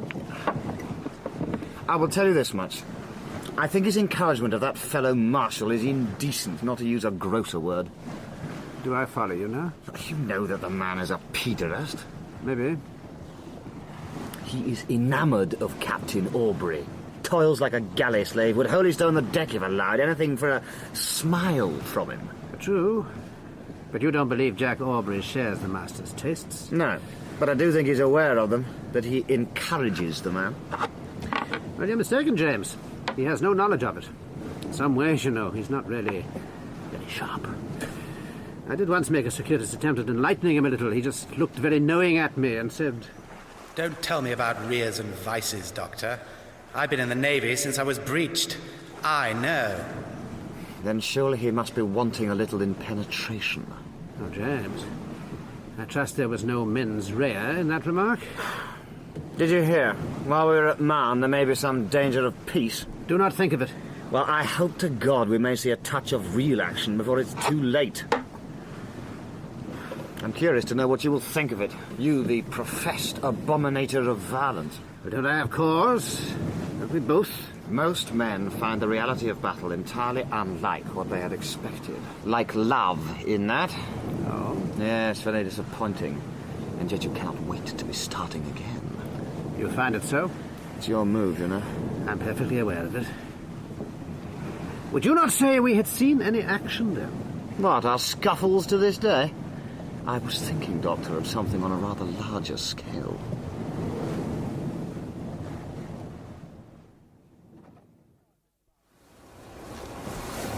By God, Mr. Marshal, but you are a prime navigator. You deserve to be master of the whole fleet. Aye, thank you, Captain Aubrey. Coming from you, that is a prodigious compliment, sir. Dr. Maturin, see here what our excellent master has done for us. And I confess, I see little more than yet another tub of a merchantman. Is it a great feat of navigation to have found her? Yes, most certainly.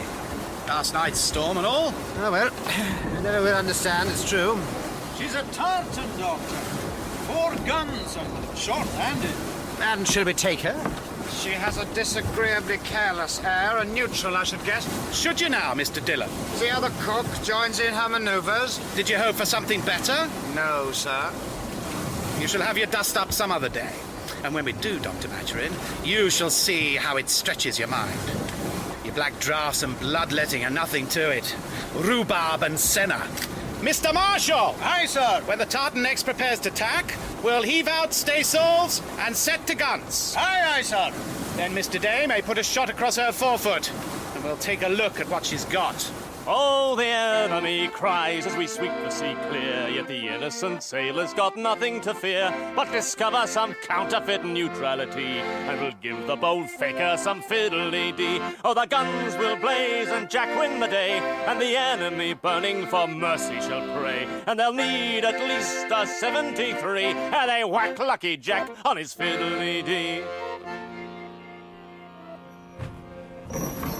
You wouldn't be trying to deceive us, would you now? What do you mean, sir? Baptist, light along this Ragusan's captain, will you? Aye, aye, Mr. Marshal, sir. Now, look you here, pretty madam.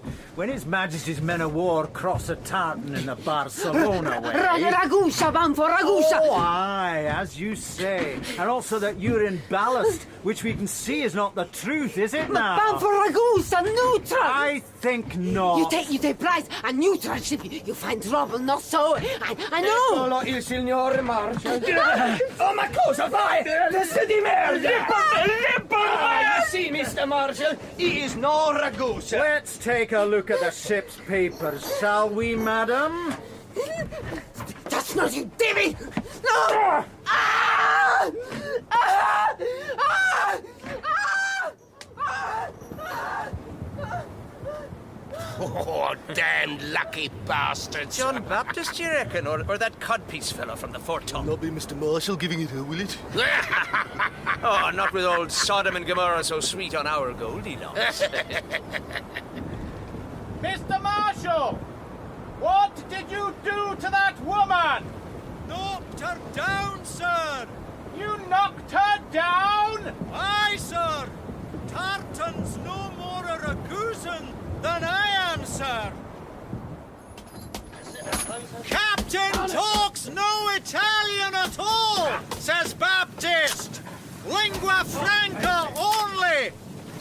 And Mrs. has a Spanish set of papers in her pinny!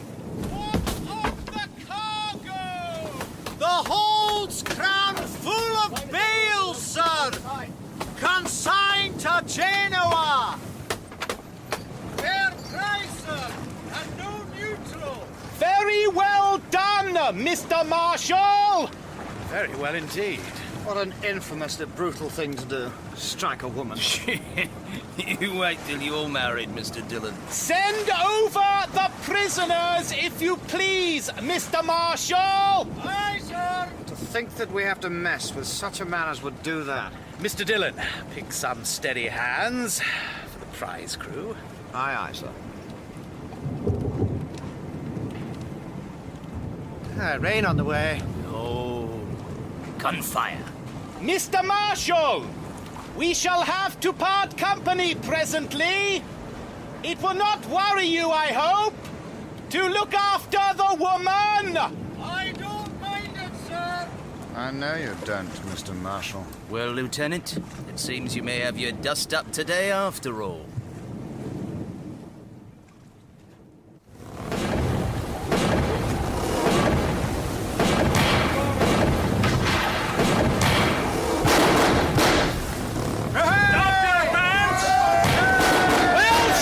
Well shot, men! I do believe that she's going to try to board, sir. You think so? Well, look at her yaw, by God.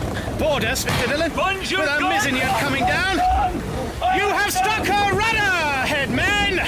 Well shot indeed! Why, you sail off, sir. She must surely strike now. She may not think so. You can never tell what a privateer may do. You will stand as gun captain in his stead, Mr. Dillon. Aye, sir, at once. Starboard guns, all at her stern. Up two spokes the wheel there. Aye, sir! Up two spokes the wheel! Now, on the roll! Prime! Fire as a bear! Fire! Ah, Captain Aubrey. I have a grave complaint to make. I'm concerned to hear it. They have been at my asp. Who has been where? I tell you, sir, they have been at my asp.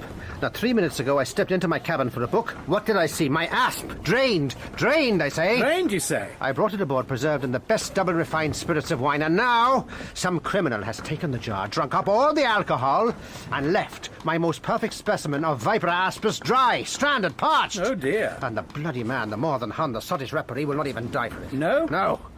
The spirits were too good for that. There is no justice. And you, the mildest of men. But you see, that is what action does to you. Action? This is not because of some paltry engagement. It is over, Doctor. We are victorious. A pretty little 7-gun Spanish privateer. Philip Cinqueo. Very satisfactory. Well, I'm glad to see you're so happy. Not for much longer, I suppose. You see, I am come here now for the butcher's bill.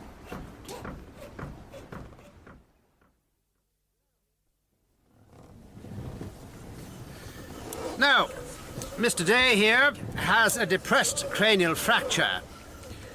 Those of you close enough can perhaps notice the characteristic stertor. Chestnut has already shaved the head. And you can see here where the falling block first struck the occipital bone. Now, with a knife, you would be well advised to watch on, Mr. Babington. It will be most instructive. You shall see the gunner's brain, my dear sir. Or at least his dura mater. Now, with the skin away, I may begin to have the top off his skull with my little saw. And then we shall be able to consider the use of the trepine.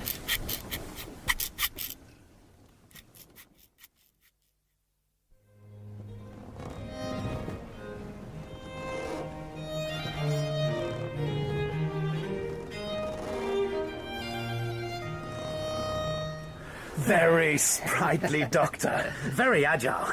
Did you notice my bowing in the pump, pump, pump? Oh, I did indeed. You contrived to strike neither the hanging shelf nor yet the lamp. I only grazed the locker once, myself. I believe the great thing is not to think of it.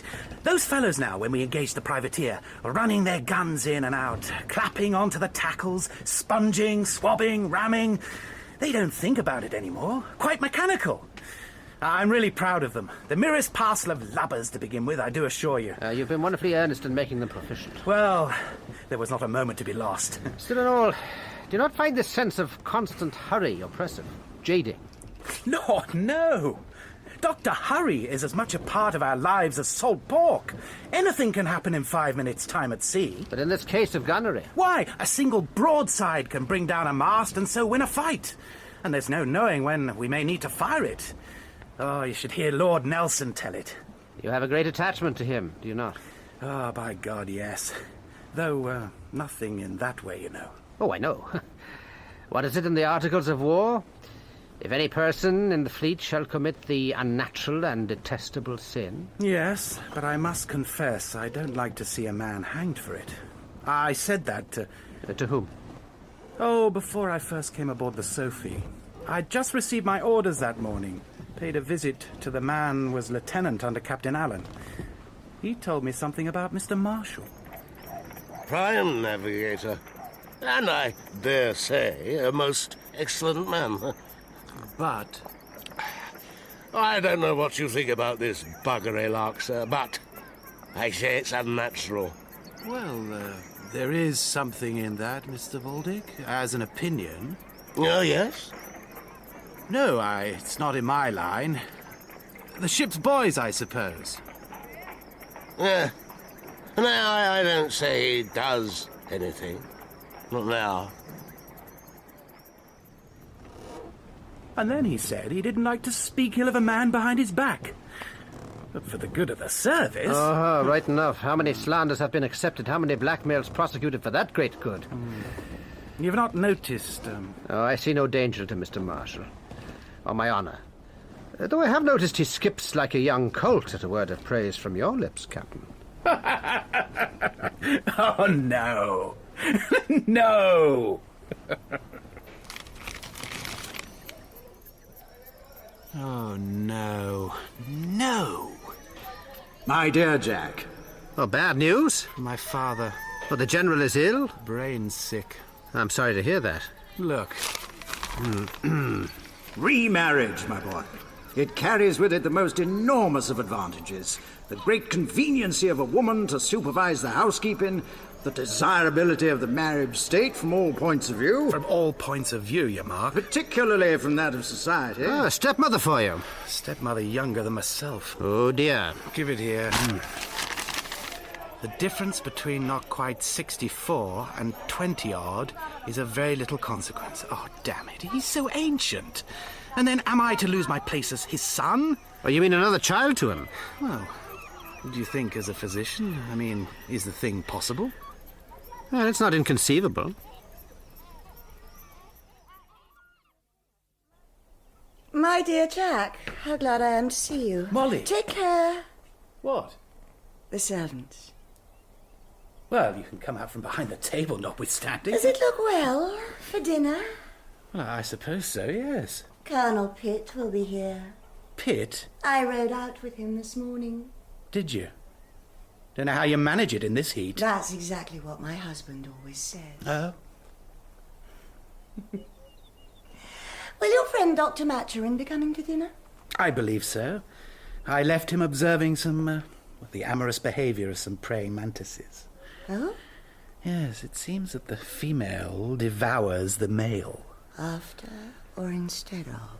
During, he tells me. How particularly interesting, Jack. Oh, you know I would do anything to give you pleasure. The servants. The summer house tonight. And disposé. Oh. I'm so sorry, Jack.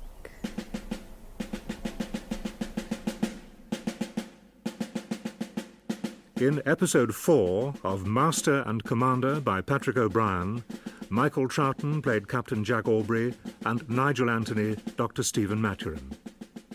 Charles Simpson played Lieutenant James Dillon, Neville Jason Mr. Marshall, Peter Whitman Mr. Ricketts and Isaac Wilson, Russell Floyd Mr. Watt, Lloyd Johnston the Ragusan Captain, and Don McCorkindale Wilkinson. Danny Canaber played Mr. Babington, Dominic Letts played Musgrave, Francis Jeater Molly Harte, Kristin Millwood Mercedes, and Margaret John Chastity Baird.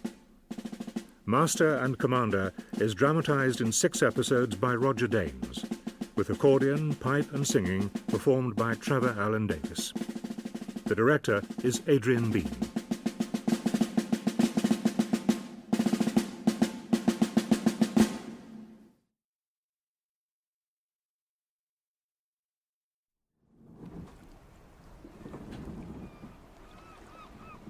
We come now, Captain Aubrey, to the statement of your position. In or about 40 minutes west, 37 degrees 40 minutes north. Is that correct? It is, sir. In sight of Cape Rogue. And you're in that place in pursuance of your orders? Yes, sir. Might it not be suggested, Captain Aubrey, that you found yourself in those waters, those dangerous waters, by cause of a desire in you to seek prizes beyond the strict call of duty? No, sir. My orders stated that the taking and destroying of the enemy's shipping and material was of the utmost importance. My actions in all things have been directed entirely to that end. Come, cheer the bold Sophie, loud shouting, hooray, for our Goldilocks Jack, show the Drake of our day. With the French and the Spanish, the girls all agree, how prodigious the might of his fiddly-dee. How the merchants wail, a-piping their eyes, as they see the bold Sophie sweep up every prize. For in France nor Spain, they've not the navy, as can whack Lucky Jack on his fiddly-dee. Master and Commander by Patrick O'Brien. Dramatised in 6 episodes by Roger Danes. Episode 5, The Question of Principle. The year is 1800, and England is at war with Napoleon.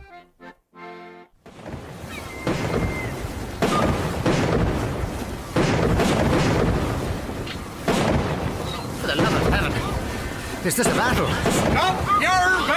Mr. Marshal, I thought we were coming into a home port. So we are, Doctor, so we are. But the salute, you see, is for the Admiral's flag. Hold out your gun! A wasted expenditure in powder. Surely must you enjoy the better rhythm of our gunnery, though, Doctor? I do not. Oh, well, there's no pleasing some.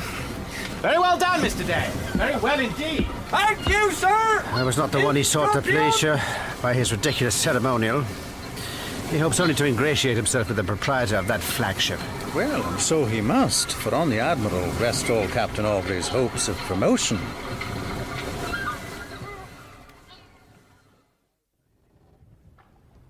You needn't take it too much to heart, sir. Plenty of men never rise even to commander. No, my lord. Lady Keith, my wife, has a great kindness for you, as you know.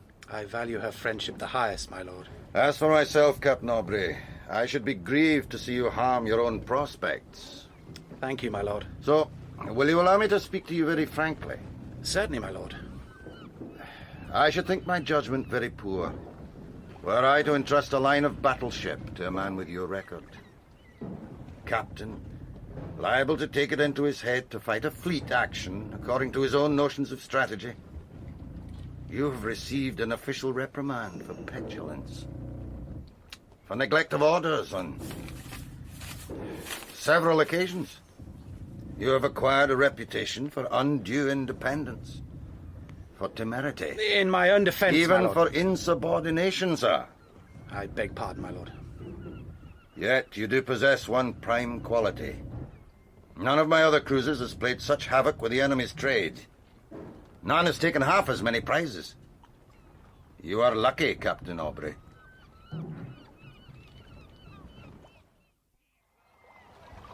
He well might say so. Who gets an eighth of all the prize money we take? God damn all admirals! But is it so bad a thing not to be post-captain? When you're already captain anyway. Why, yes, certainly. It makes all the difference in the world. You cannot imagine. And there is, too, the eagerness for an extra 18 pence a day. A great fortune. But the vital difference, Doctor, is that a post-captain has his title by right, whereas mine is only by courtesy. And once you're over that fence of being made post, why, you are there.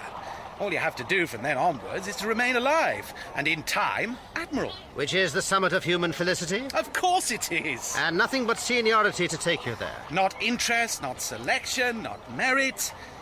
Nothing save your position on the list. But till then, you have to get onto it. Yes, which means truckling to every damn scrub of a senior officer. Yes, sir. No, sir. By your leave, sir.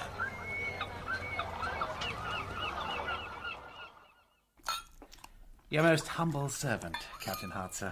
Mr. Ellis, you are as prescient in your timing as in your business ventures.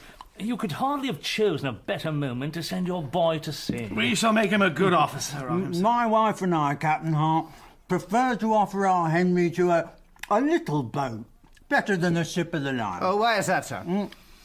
The Duke of Clarence tells me that the first-raters are rather mixed, if you understand me. My wife is very particular. And some of these captains want their young gentlemen to have an allowance of £50 per annum. At least 50, I should suggest. Oh, but I dare say a good many of the things can be picked up second-hand. Without a doubt, Mr. Ellis. But then, I don't mind 50 quid, or even more, so long as the ship is genteel. Well, Captain Aubrey is a thoroughgoing Tory, sir. Just like me.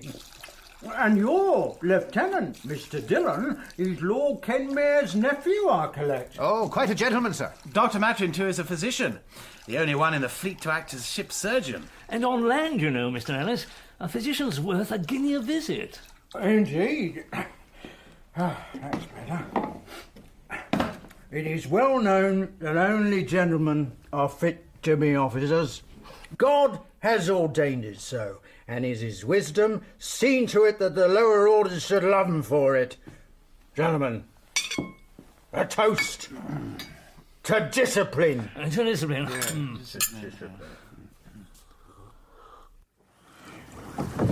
I see now how much an ambitious subordinate is forced to suffer. I am truly sorry to impose that upon you. I never thought Molly Hard would give so miserable a dinner. And now I am to be saddled with some damn nuisance of a mid. Also that scrub Harte. It gratifies money, man. Well, it was, though, the first time I've known our port commandant to treat you as an honoured guest. He must be very much in that man Ellis's debt. Even to have him in the house. Yes. A curious study. The pure bourgeois in a state of social ferment. Ellis? Well, what do you expect when a fella sits thinking of money all day long? And they can never hold their wine, those sorts of people. And their womanly insistence upon authority and beating when he was thoroughly drunk. I would wager that he is very nearly impotent, which would also account for his wife, surely. Might be just as well if everybody were impotent.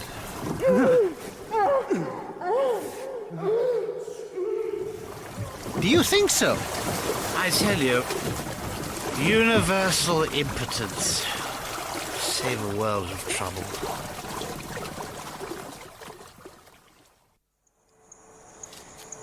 You had better take warning, sir. I do not intend to allow you to insult myself or my servants. Oh, don't you come talking to me now of honour, Lieutenant. I know what you mean by it. You are angry and you are poor. Yes, I am. Both of those. And for why? Because it's only the Navy pocket their takings from the prizes they capture. Is that fair? I will allow you to withdraw from this if you give me your I will not withdraw. I'll draw. You're only in that uniform for the riches it brings you. You are mistaken. You're a liar. So be it.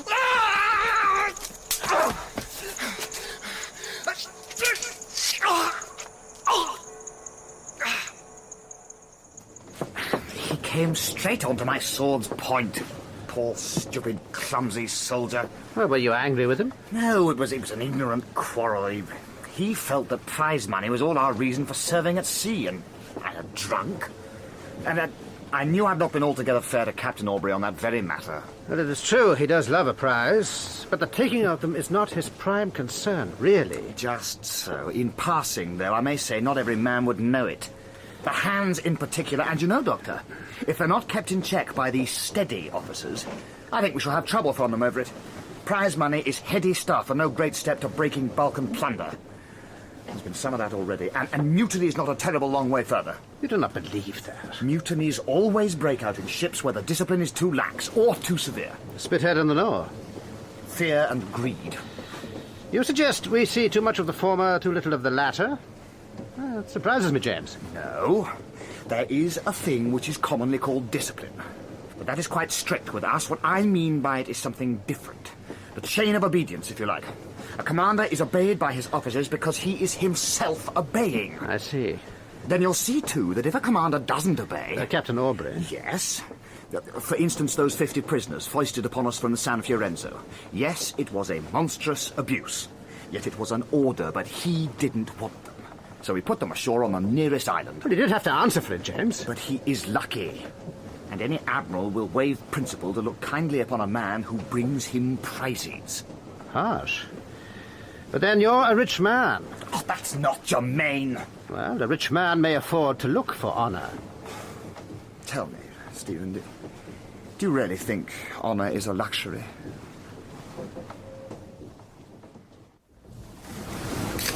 Five vessels, 2 setties, a tartan, a snow, and a ship of some force as their watchdog. What do you make of her, Mr. Dillon? I can't count her gun ports in this light. She's French at any rate. Seems a little small for one of their 18-gun corvettes. And she lies to windward of her convoy. May I make a suggestion, sir?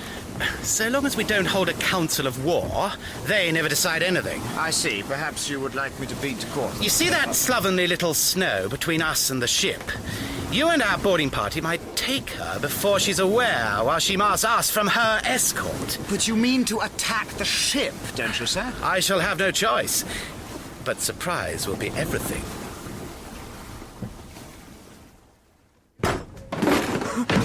You out! You surrender? Oui, monsieur. On deck, then, with the rest of the prisoners. Allez! Allez, vite! He's taken her! Well done, Mr. Dillon! Well done indeed, sir!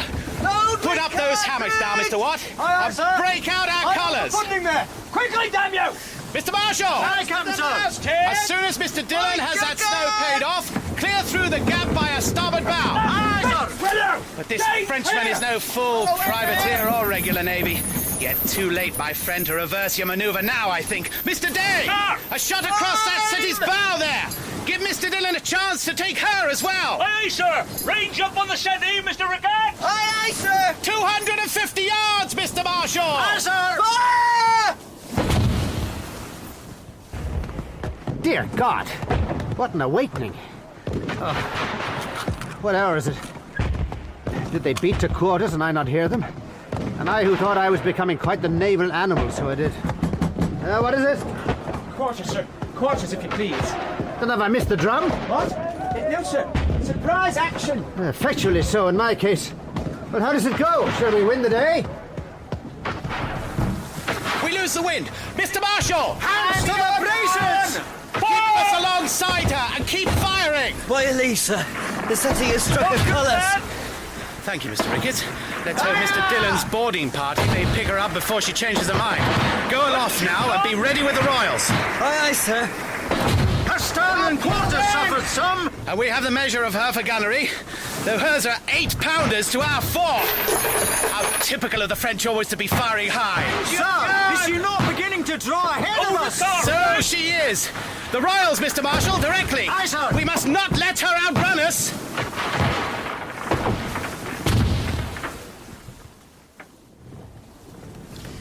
She must have been an exceptionally fine sailor, then. Prodigiously so. On my word of honour, 4 miles to our 3, the Loire, even without her royals. Though we knocked her about to a degree. She did little damage to you. I'm glad to see it, sir. Why, yes. No one killed, no dangerous wounds. A pretty action. He thinks I'm shy. Allow me to present Captain Laire, sir, of the French Royal Artillery. Happy, Capitaine, sir. Domestique, monsieur. The Snow turned out to be a Neapolitan prize, sir, the Santa Lucia.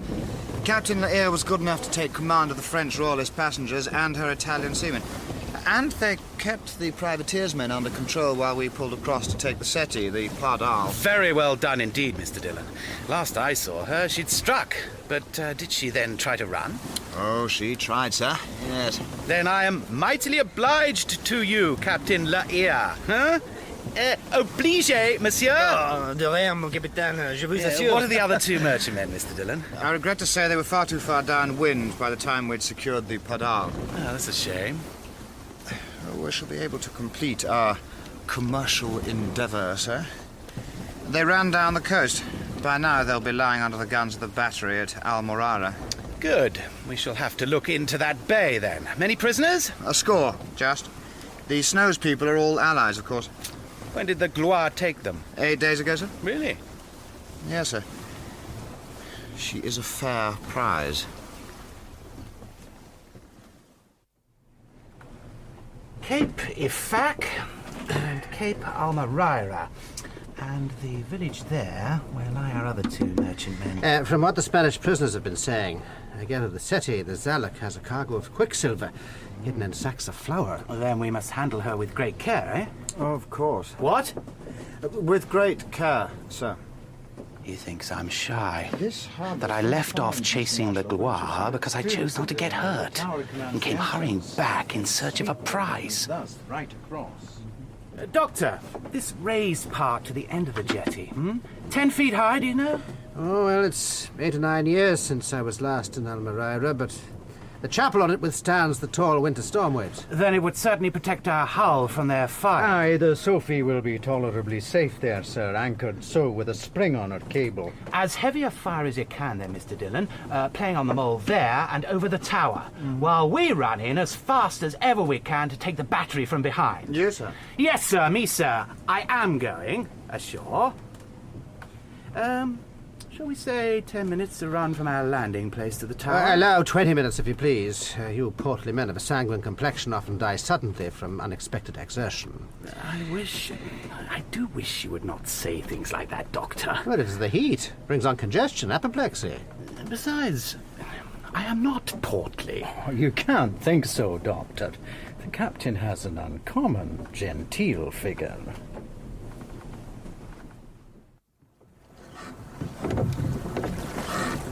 I may not be perfect, Mr. Dillon, but by God, I am not shy. Dear heaven! What a bloody great gun! C'est une belle de 24 livres, capitaine, à mon avis. Domestique, monsieur. If we can't get our prize out, I shall burn her where she lies, and the whole bloody village along with her, if necessary. Roll up, lads. Soon be giving them a taste of what the Sophie's serving up now. Ah, c'est mieux, en effet. Nearly there. Rodolphe all! Out and into a file quickly there. Now the lines. Mr. Watt? Here we are, sir. Mr. Marshall, there's yours. Clap onto your lines all. Each man to his knot. Ready? Ready there, you men. What is it? Good lucky self. Oh, merci very much, mon capitaine. All ready there? All correct, sir. Sir. Then tear away.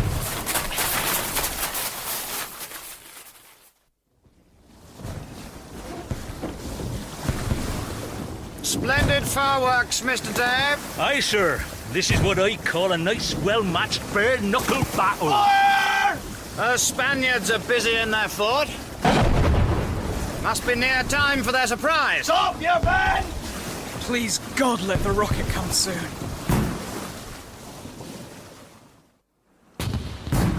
See to your arms, all. Who's at their guns? Mr. Watt, ready to grapple? Aye, aye, sir. Mr. Pulley, the rocket now, if you please. Ready planted, sir. Now, so stuff down through the ditch bloody on the word. tinder. Sergeant Queeney's and Marie's to the parapet. Take the fort quick and then fast to those prizes. All understood? Aye, aye, sir. Mr. Pulley, where's that rocket? Well done. Ready then? Aye, aye, sir. All ready, sir. Come on!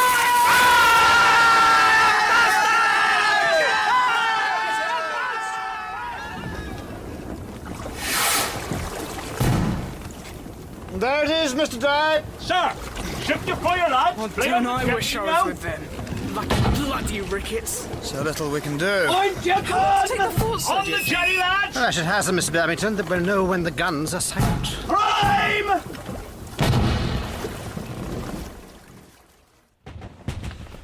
Prisoners, Mr. Marshall. 3, sir, just. The rest all ran. I am not bloody shy. No one could think it of you, sir. What? I said no one could think, sir. Mr. Pullings, spike up those guns. Aye, aye, sir! Capitaine! Capitaine Aubrey! Monsieur Lahire, well fought, sir. Bien batté, indeed. Should you care to take a crowbar to these guns? Better to make a leap. Eh? Make all fort leap, hein? Sauter en l'air, hein? Boom! Vous savez, faire a leap in the air, yes? Well, then do it at once, I beg you. Mr. Marshall! You and all our people are to cut along at once to the jetty. Get the setties head round and her sails loosed. At once, sir. Sergeant Quinn! Sir! Your Marines to form at the landward end. Fire all the time whether you see anyone or not. It'll be done so, sir. And while you're doing that, Captain Lahire and I will be blowing up the fort. Oh, we got with that.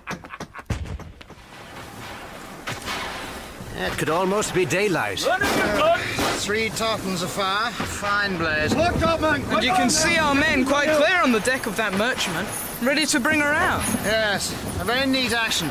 I must tell...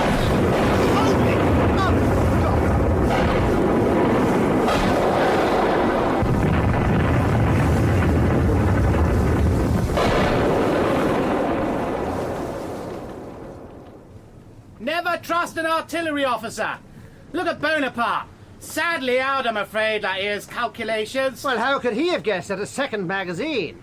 It was a very pretty explosion, though. What's that? Very pretty! Pretty? Me? Ha! You jest, of course. No, the explosion. Ah. The deafness will pass, and the hair will grow again, I expect. In default of which you can at least afford now the most splendid wig imaginable, should you wish it. Thank you for that. What do you think of my official letter? Rather bold. I beg your pardon. Commended everyone, I should have. Everyone except yourself, I believe. Yes, well, that's the nature of these damn reports. And if you think this or I are bold, Doctor, you should see Monsieur Lahire. Oh, the doxies, they swoon for young Goldilocks' hair. But Jack spurns 'em, he swore sure he'd take no pox there. He'd a commandant's wife, she came sat on his knee, for she loved how he played her his fiddly-dee. Oh, the girls, they grieve and cry like a day, for their harbour's all empty when Jack sails away. And the Spaniards quail and pray that the sea won't send back Lucky Jack and his fiddly-dee.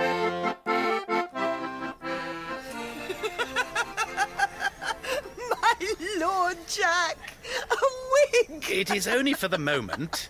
Oh, and your poor dear face. There are fewer colours in this garden, I know. But, Molly, you will find undamaged all that is vital. Jack, Captain Aubrey! This You will way, have to youngers, discover that this later, way. eh? The servants told me you were here, sir. Molly, Colonel Pitt is awaiting your company for the morning ride you promised. Pitt? Not that damned ugly oh, bore of of a course, cavalry I'm afraid officer. you must excuse me, Captain Aubrey. Mrs. Harte? As far as ugly goes, Aubrey... It will pass, sir. I want to present to you young Henry Ellis. Good morning, sir. And to you, sir. I have every hope and confidence he'll make you a grand midshipman, sir, and his family's pride. But for a month or two, Mr. Ellis, you are with us to see how you take to the service, and whether you're suited to it. I shall do my best, sir. You're joining a lucky ship, sir, with a lucky captain.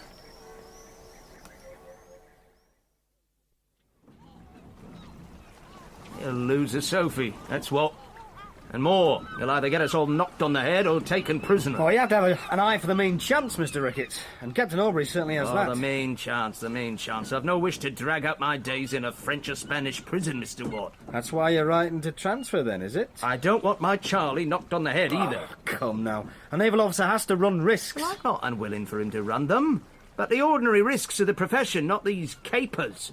That bloody great battery. This setting about everything we see, regardless of size or number, it's tempting fate, that's what. I dare say people are vexed. And I dare say they call me Beelzebub. But that don't make me Beelzebub. Oh, does it not? Well, however that may be, you have stirred up the mercantile interest all along this coast. I should hope so. I have heard the Spanish call you a false, harsh, brutal, murdering villain, an odious man. There is particularly a wealthy man by the name of Mateo. 3 of your prizes were once his. Well, I dare say he's wonderfully incensed against me, then. I'm told he has chartered a ship of force to protect the coasting trade, but even more to pursue the Sophie. A Xebec frigate, whatever that is. Cacafuego is her name. Cacafuego? Doesn't that mean... Yes, it does. You should make a fine spy. Well, certainly I would, if I chose to play the part. So, if you did choose, you could find out what ships and convoys were sailing, when expected, how laden. I dare say. Even the golden galleons themselves, perhaps. Is it not a curious and illogical thing that it is right and proper to speak of the Sophie's enemies? If beyond question, it must be wrong and dishonourable to consider her prey. You are right, of course. You must give a rabbit a sporting chance.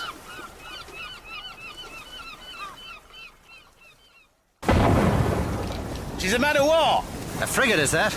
If not a ship of the line. French, probably. Reply to our private signal, sir! Blue ensign! Red pendant at the main! Blue Peter at the fore! Hands to the braces, southwest by sow. Half sow, Mr. Marshal. Southwest by sow, half sow, aye, aye, sir! 6 months out of date, Doctor, that reply. Royals, law, and topsails, stunsails. Royals, law, and topsails, stunsails! Would you catch up with us? I really couldn't say. Beyond an observation that it is very fortunate how the evenings are drawing in.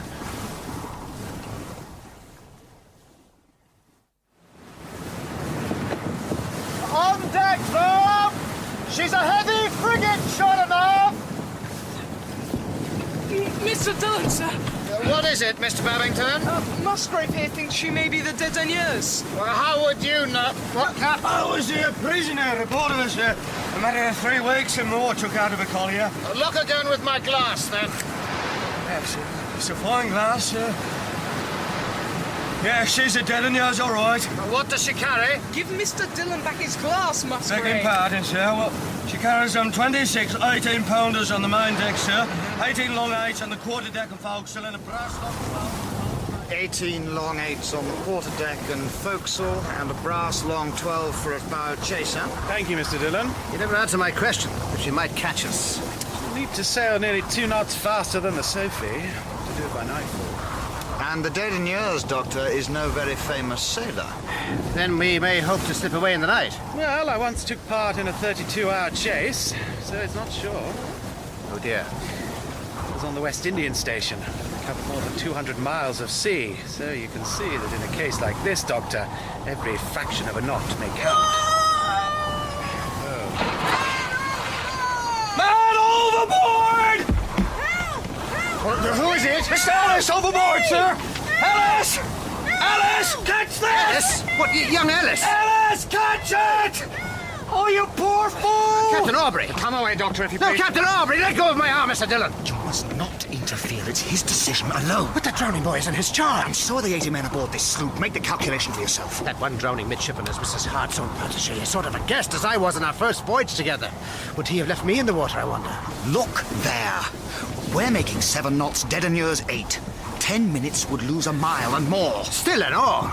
And your staring at him will not make him decide the easier. Well, I know what I should do. And I. Probably not the same thing, though, James. No.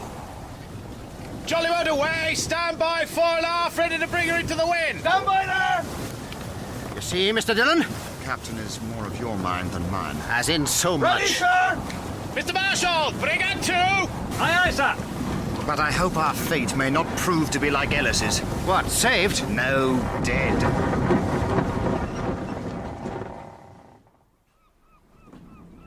I beg leave to tell the court, I have no fault to find with my officers or my ship's company.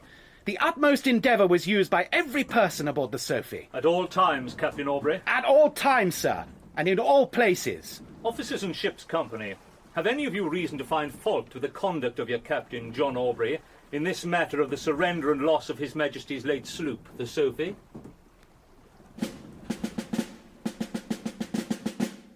In episode 5 of Master and Commander by Patrick O'Brien, Michael Troughton played Captain Jack Aubrey and Nigel Anthony, Dr. Stephen Maturin. Charles Simpson played Lieutenant James Dillon, Peter Whitman, George Ricketts, Gavin Muir, Lord Keith, Russell Floyd, Mr. Watt, Neville Jason, Mr. Marshall, Francis Jeater, Molly Harte, Lloyd Johnston, the Judge Advocate, Danny Canaber, Mr. Babington, Nick Knight, Master Harry Ellis, Dominic Letts, Mr. Mowat, and Tom Bevan, Charles Ricketts. Master and Commander is dramatised in 6 episodes by Roger Danes, with accordion, pipe and singing performed by Trevor Allen Davis. The director is Adrian Bean.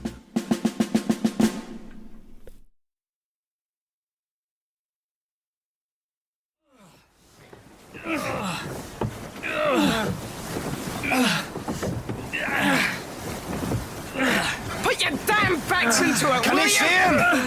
There! And there's a dead Anniers, too! What was he thinking of to fall overboard during a chase like this? What's the captain thinking of to put about for him? Row up, Boat hook! Boat hook there!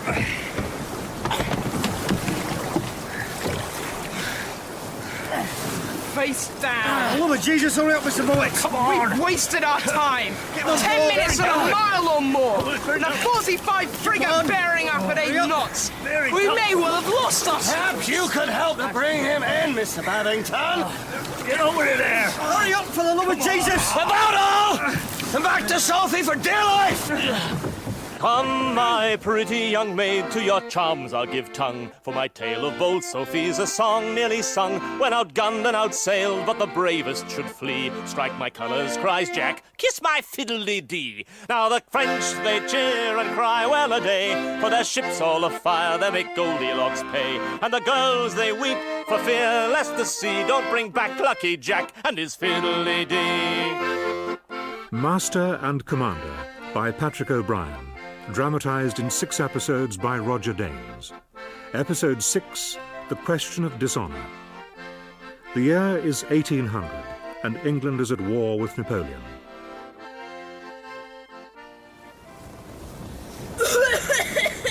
Dear God! We may cut him down now.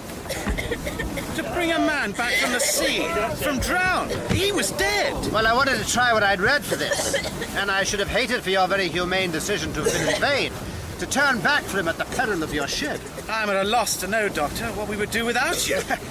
With me, will hardly make any difference to that dead Anniers. Up again, yards, gone! Walk up on those red lines! Up 2 points ahead, Mr. Marshall! 2 points, aye, aye, sir! Mr. Dillon, the carpenter's to fish that yard. Pass the word from Mr. Land, carpenter it's clear, Mr. Ellis, that you were born to be hanged after all. Well, it's only cigar smoke, sure. It'll not hurt. Thank you, sir. Seems you can do anything, Doctor. Nothing against that. Oh, only a ranging shot. And there's hope for us yet. We'll have the royals off her before dark. And then we shall see, yes? Well, we've not been caught before. You have brought our young Lazarus back from the dead. I should let you have a crack at doing the same for our fortunes.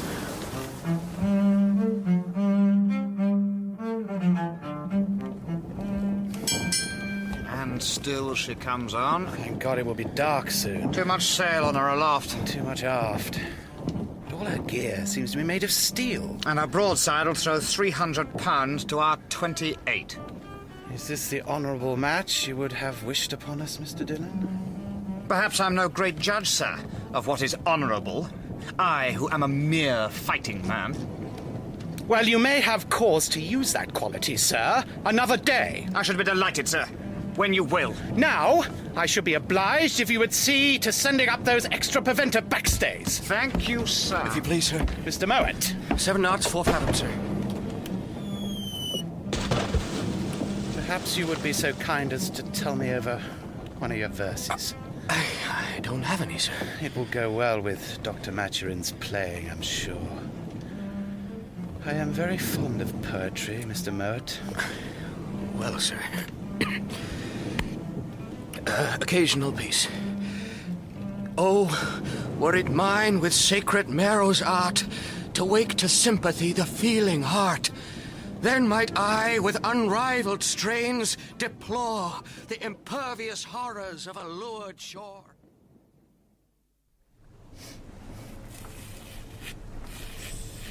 And when you finish that, Killick, you can trim my hair. On a Tuesday? Yes, damn you, on a Tuesday. Now, don't you move, sir. There's such a sight upon the deck this morning. Tell me, Doctor, a bearded vulture? An albatross? Almost as wonderful, certainly.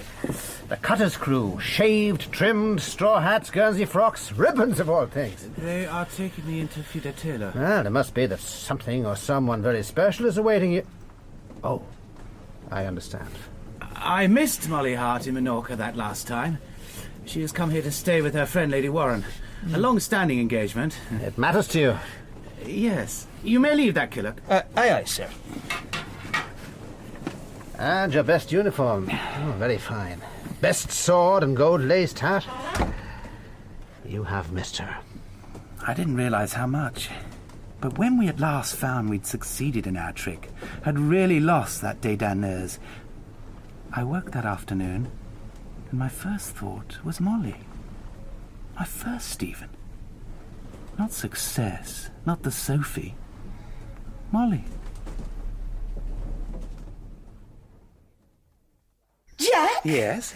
This is so unexpected a pleasure. I'm glad I can still give you pleasure. Are you not a distance from your ordered course? Well, I tell you, Molly, we were chased 100 miles by a Frenchman, which I managed to slip by a damn clever ruse. Shall he be moored long in the bay? Don't you wish to hear my trick? Oh, yes, by all means, sir. Well, come nightfall, we rigged a raft, put on it a credible impersonation of our stern lantern and lights. I'd had 'em lit earlier on the sloop herself, so he'd recognise them.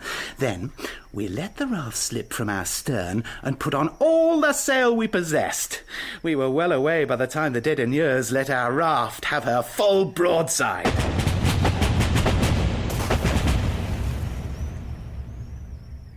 A very noble sight in the dark. Brilliant flashes and a great sullen roar.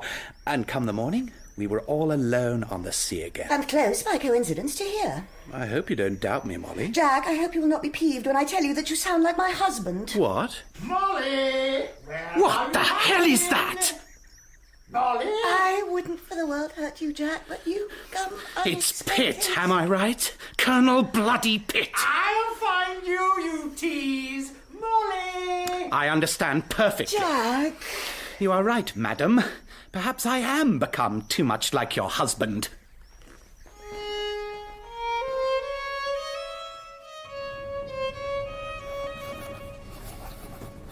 I no longer know what my friends feel or intend, or even what they mean. What Jack Aubrey's disappointment was in Theutha Dela, he won't speak of it. but feels it deeper than I should have thought possible in him. And James Dillon. Great unhappiness, too. I find myself between a captain more suited to being a pirate chief of 100 years ago, and a lieutenant in danger of becoming an enthusiast, a zealot, an inquisitor. And this purblind sparring one another on to ever more hazardous exploits. Their death is their own concern, but also they risk mine. And a slaughtered crew, a sunken ship, my collections destroyed. These weigh not at all against their punctilios.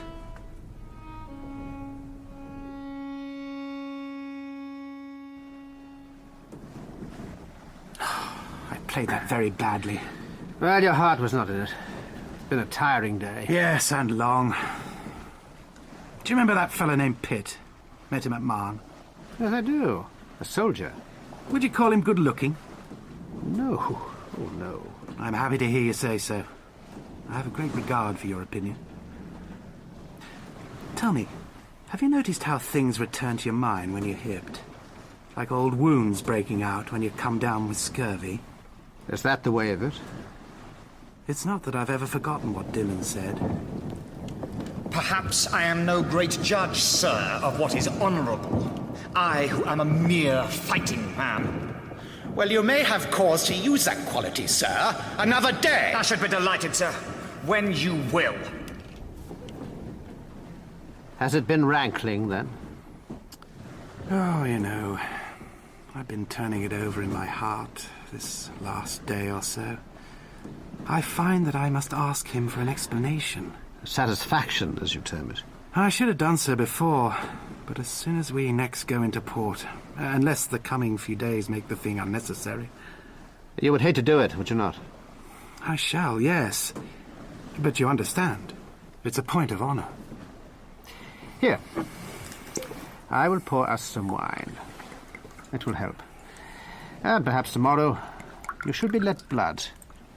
It is 3 weeks since you were let blood. Well, I will swallow your potion, Doctor. But I tell you what, tomorrow night we shall be going after some Barcelona gunboats, and I shall be doing the bloodletting.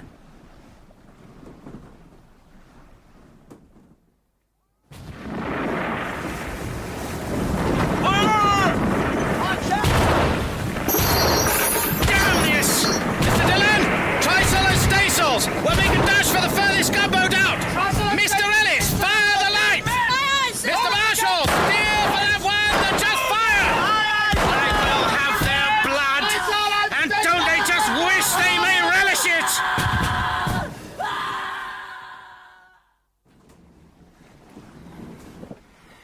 Oh, God, what joy it was to be fighting with King's ships once more. Yet we did not much add to what you might call the Sophie's battle honours, did we? Oh, any man of war may suffer from an unlucky shot, Doctor. Here. And those damn gunboats that never came onto us, always firing and falling back, quartering and turning to fire again. They were trying to lead us on. A trap, you say? We shall see. For I know, this time your friend will not be shy of the issue. You are singularly happy, James. Am I? Yes, I suppose I am. The chance at last to remember what we are. No damned privateer, but His Majesty's sloop. What a romantic creature you are, to be sure. When a ball fired from a privateer's cannon makes the same hole as a king's. Do you call me a romantic? Oh, yes, dear Joy, yes. You'll be telling me next about the divine right. Oh, you, the wild enthusiast leveller. Even you'll not deny that the king is the sole fount of honour. No, James, not I. Not for a moment. I'd be court-martialed, sure. Yeah. Do you know, Stephen, when I was last at home, we waked a man. He was one of my father's old tenants. It was as fine a wake as I might have wished for myself. I bet it'd be another man still. There was a song they sang there. It's been in the middle part of my mind all day, yet I can't quite bring it into my mouth. Was it an Irish song? There were English words as well. There was a line... Oh, the wild geese are flying, are flying, are flying. The wild geese are swimming upon the grey sea. They will never return. For the white horse has scunnered, has scunnered, has scunnered. The white horse has scunnered upon the green lea.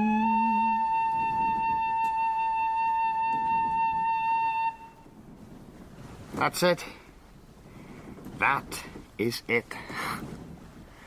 Bless you, Stephen.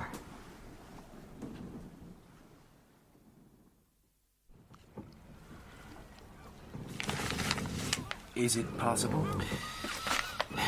Well, it contains no falsehood, at least. His Majesty's sloop Sophie of Barcelona. Sir, I have the honour to acquaint you that the sloop I have the honour to command... Oh, I have the honour twice. On the 14th day of August of this year of our Lord 1800... Very well indeed. What do you make of her, Mr. Dillon? I rather think, sir, she is the Zebec frigate Dr. Maturin has warned us of. So do I. Set the mainsail and haul up close to her! What is that warship? She must be 4 times our size. Good morning to you, Doctor. Morning. Looks as though we have caught a Tartar. She's a 32-gun Zebec frigate. And she cannot be anything but Spanish. But she's strikingly beautiful, sir. She's your ship, too, Doctor. But in what way my ship? We can be almost certain she is that very same Cacafuego you said was in search of us. Ah, that Senor Mateo must have rated our heads at a high price to have chartered such a powerful frigate. A Zebec frigate, Doctor. I beg your pardon. And there go her start-sails. Mr. Ellis! Aye, aye, sir! We'll run up the American flag, if you please. The American That flag, should give them sir. something to think about.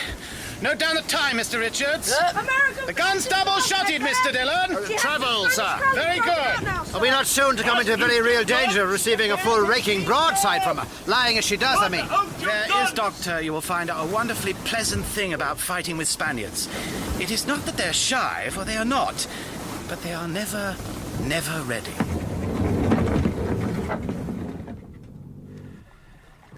Off the Llobregat Valley, making west-northwest, first sighted a Spanish Zebec frigate of 32 guns. Being 22 long 12-pounders, 8 9s, and 2 heavy carronades, viz. the Cacafuego. Commanded by Don Martin de Langara and manned by 319 officers, seamen, and marines. The disparity of force rendered it necessary to adopt some measure that might prove decisive and thereby carry him.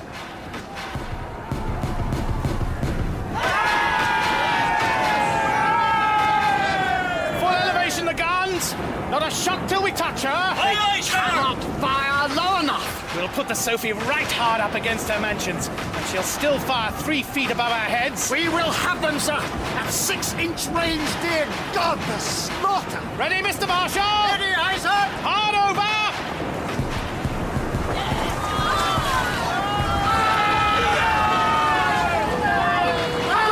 Brace yourselves!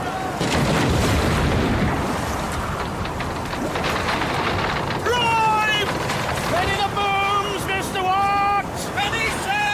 And fire!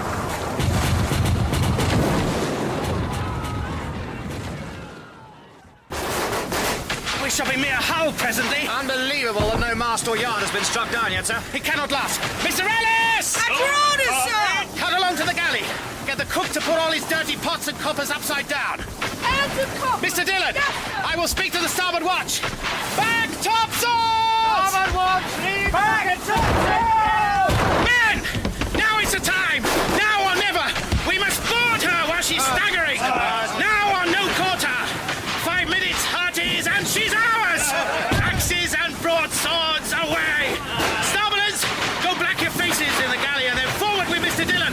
The rest, aft now along with me! Are you ready?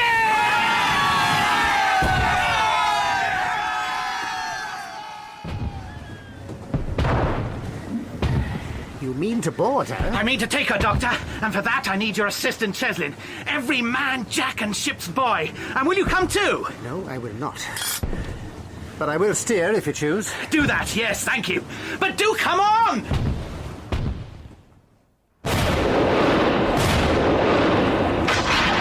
I'm ready, sir! Dear Doctor, you know what to do. I do. Good luck to you, Cheslin. I'll hit the boogers for you, sir. I'll hit the boogers. Doctor, what is the Spanish for 50 more men? What? 50 more men, I may need them. You haven't got them. I just want the Spanish for them. Oh, otro 50. Otro 50. Now, Doctor, lay us alongside of them, I beg. Ready, men! Brace for it!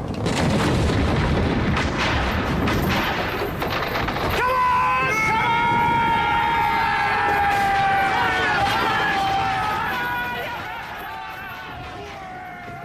The boarding of the Cacafuego was accomplished almost without loss, and a violent close engagement was fought with her crew, who offered a determined resistance. Oh, God, this won't do! Ah! Where's Mr. Dillon? Helm up, sir. Forward. Damnation! The tide may turn any second now. Mr. Dillon! Mr. Dillon! The starboard gangway! That's for the starboard gangway! And Doctor! Doctor! What is it? Otro 50! Otro 50! And down again! The Cacafuego's captain being killed, and 55 men of her crew dead or wounded, the Spanish colours were obliged to be struck. I have, however, to lament the loss of Lieutenant Dillon, who fell at the height of the action, leading his boarding party. Mr. Dillon! Mr. Dillon! Here, sir! He's here! How badly wounded? Help me move him, Mr. Babington. Hurry along now, you'll be feeling this. Oh, God! All right, get in there, keep moving there, keep moving. Shift your ass. I saw him for a while. Through that gap where the two gun ports were beaten into one. Fighting by the gun, there he was. Those black faces of our star Bolins behind him. Well, I thought we had lost all. I saw his sword strike on an officer's breastbone or a metal plate. Doubled and broke with the thrust. And with those 6 inches left, James Dillon stabbed the man faster than you could see. Inconceivable force and rapidity. I'm particularly indebted to him, you know. And after all... You would never believe the happiness I saw in him. The light on his face.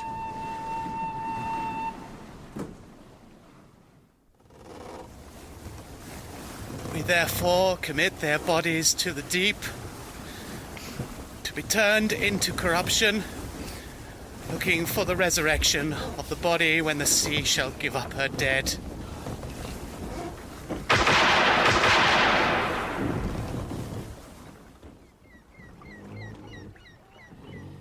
Also killed was Mr. Henry Ellis, a supernumerary. Dear Lord, how that child looked in his hammock. The flag sewed up over him like a little pudding. In addition, Mr. Watt, the boatswain, and 5 seamen were severely wounded. To render just praise to the gallant conduct and impetuous attack of Lieutenant Dillon, I am perfectly unequal to.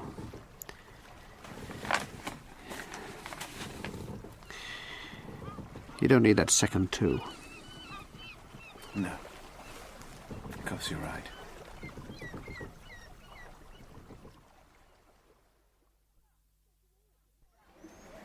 Sir! Captain Aubrey, I do believe. I am that, sir. Keats of the Superb. You must allow me, sir, to congratulate you with all my heart. A most splendid victory. Tom, come and you're see too whom I have kind. here in tow. Would you do me the pleasure of dining aboard, or are you bespoke? Tom, look here. This is Captain Aubrey of the Sophie. Oh, what a very great pleasure, You know Captain Aubrey. Gavin, of course. By reputation, I certainly do, As sir. neat an action as ever I saw, sir. Permit me to give you joy of your prize. Oh, why, sir, I thank you most heartily. 32 guns bested by 14. Nelson will rejoice in this, Captain Aubrey. Infinitely obliged to you, sir, for your kind opinion. There is none I value more. If there is any justice upon earth, that frigate will be bought by government, and you, sir, shall have command of her. You'll come and dine with me, sir. Though I dare say every woman in Man will be wanting you now, eh?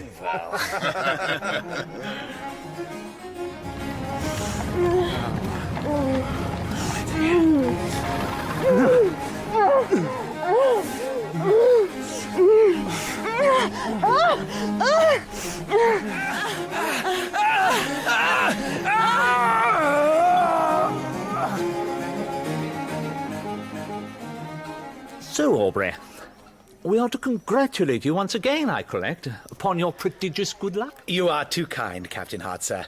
I have brought you my official letter concerning the capture. Oh, yes. I will forward it presently. Your list of wants, Aubrey. What of it, sir? The dockyard tells me it's quite impossible to supply even half of what you ask. How the devil did you contrive to get so many spars knocked away and such a preposterous amount of rigging? If any man in the dockyard can tell me how to take a 32-gun frigate without damage, sir, I shall be obliged to him. Have you written to young Ellis's people yet? I have, sir. They entrusted him to me, you know. Through me to you. I don't know what I shall say myself to them. And Ellis's father is your money man. Isn't that true, sir? Oh, it's a good. Brave, brave Capitano. Good, pretty, and brave. Thank you. Thank you, Mercy, my dear. I am so much obliged to you, you know. Tell me, dígame, would you be a good creature? Bona creatura, yes? And take this reward to your auntie. To your tia? Reward for what? Auntie was quite right, my dear. The Quicksilver ship was there to the minute, and we found the false Ragusan just as she had said we would. I say she know. So you did, Karina. So here, aquí is the recompenso de tua tia. Merci, my darling. Gracias, Capitano. Y aquí now is a little regalo para vous, sweetheart. Present? Shall I help you? Oh, yes, you see your pretty Capitano. Silly sparklers, yes, on the skin, and diamond, you like him? Oh, God, yes. Yes, I like him. How soon the great victory to ashes is turned. How soon the bold hero reviled and spurned. For its fortune rules all to the lowest degree. And if Jack hasn't luck, he's got fiddly-dee. Now old Harte may swear each dog has his day, for his wife jolly Rogered, Jack Aubrey must pay. And the French no more bold Sophie shall see, for they've whacked lucky Jack on his fiddly-dee. And so I have nothing. A pitiful convoy escort duty for a mail packet. And kiss my hand to any efforts in the cruising line. Yes, I think the ship's company only just restrained themselves from mutinous riot when they heard of your treatment. They were for throwing Captain Harte and his orders into the harbour, so they were, at the least. Well, Harte is having his revenge now, all right. No step for me. Nothing in the Gazette about her action. The Cacafuego sold to the Moors for 18 pence and a pound of shit. You set no store by this fancied irregularity in her command, her officer's status. My ass in a bandbox. And I'll tell you another thing, Doctor. Harte did not forward my official letter. Not by any man of war, not by any fast ship. But he's obliged to. Only to send it. And I will lay you any odds you choose to mention that it is here with us, in that pitiful tub of a packet which has never sailed 6 miles to the hour since she was launched. And I know what Harte's covering letter will be. Sure as if I'd read it. Yes, he hopes to provoke you to an outburst. A child could tell that. To a disobedience which will ruin your career. Oh, I shan't play the fool. But you see my hand? Clearly, he has succeeded to admiration in enervating you. I confess it. I doubt if I could so much as finger a scale. Come in. If you please, sir. What is it, Mr. Babington? Mr. Gill compliments, sir. A French squadron. Formidable, indomptable de Saint-Muron, we believe, sir. It snapped. If it's Admiral Lenoir's squadron, sir. 272 guns in all.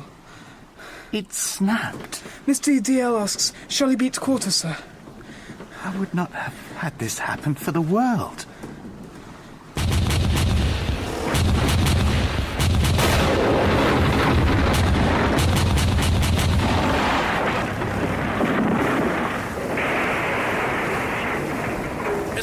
Captain! Sir?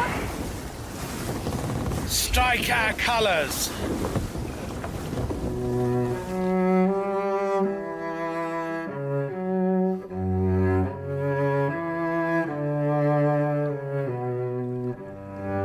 Will the accused stand? At a court-martial assembled and held on board His Majesty's ship Pompey in Rosia Bay, in pursuance of an order from Sir James Saumarez, Baronet, Admiral of the Blue and Commander-in-Chief of His Majesty's ships and vessels of war in the Mediterranean, the court is of the opinion that Captain Aubrey, his officers and ship's company did use every possible exertion to prevent the King's sloop, the Sophie, from falling into the hands of the enemy, and therefore from any stain and imputation that they did cowardly yield or cry quarter. They are hereby honourably acquitted. Captain Aubrey. Sir? It is no small pleasure to me to receive the commands of the court at which I have the honour to preside, and to deliver again to you, sir, restored by both friend and foe alike, your sword.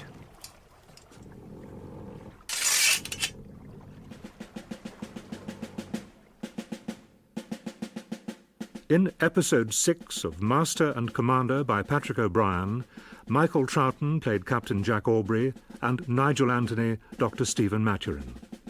Charles Simpson played Lieutenant James Dillon, Francis Jeater Molly Harte, Lloyd Johnston the Judge Advocate, Neville Jason Mr. Marshall, Russell Floyd Mr. Watt, Richard Pearce David Richards, Kristin Millward Mercedes, and Peter Whitman Julius Hart.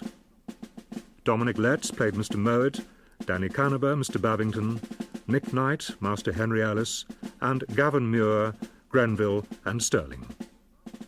Master and Commander was dramatised in 6 episodes by Roger Danes, with accordion, pipe and singing performed by Trevor Allen Davis. The director was Adrian Bean.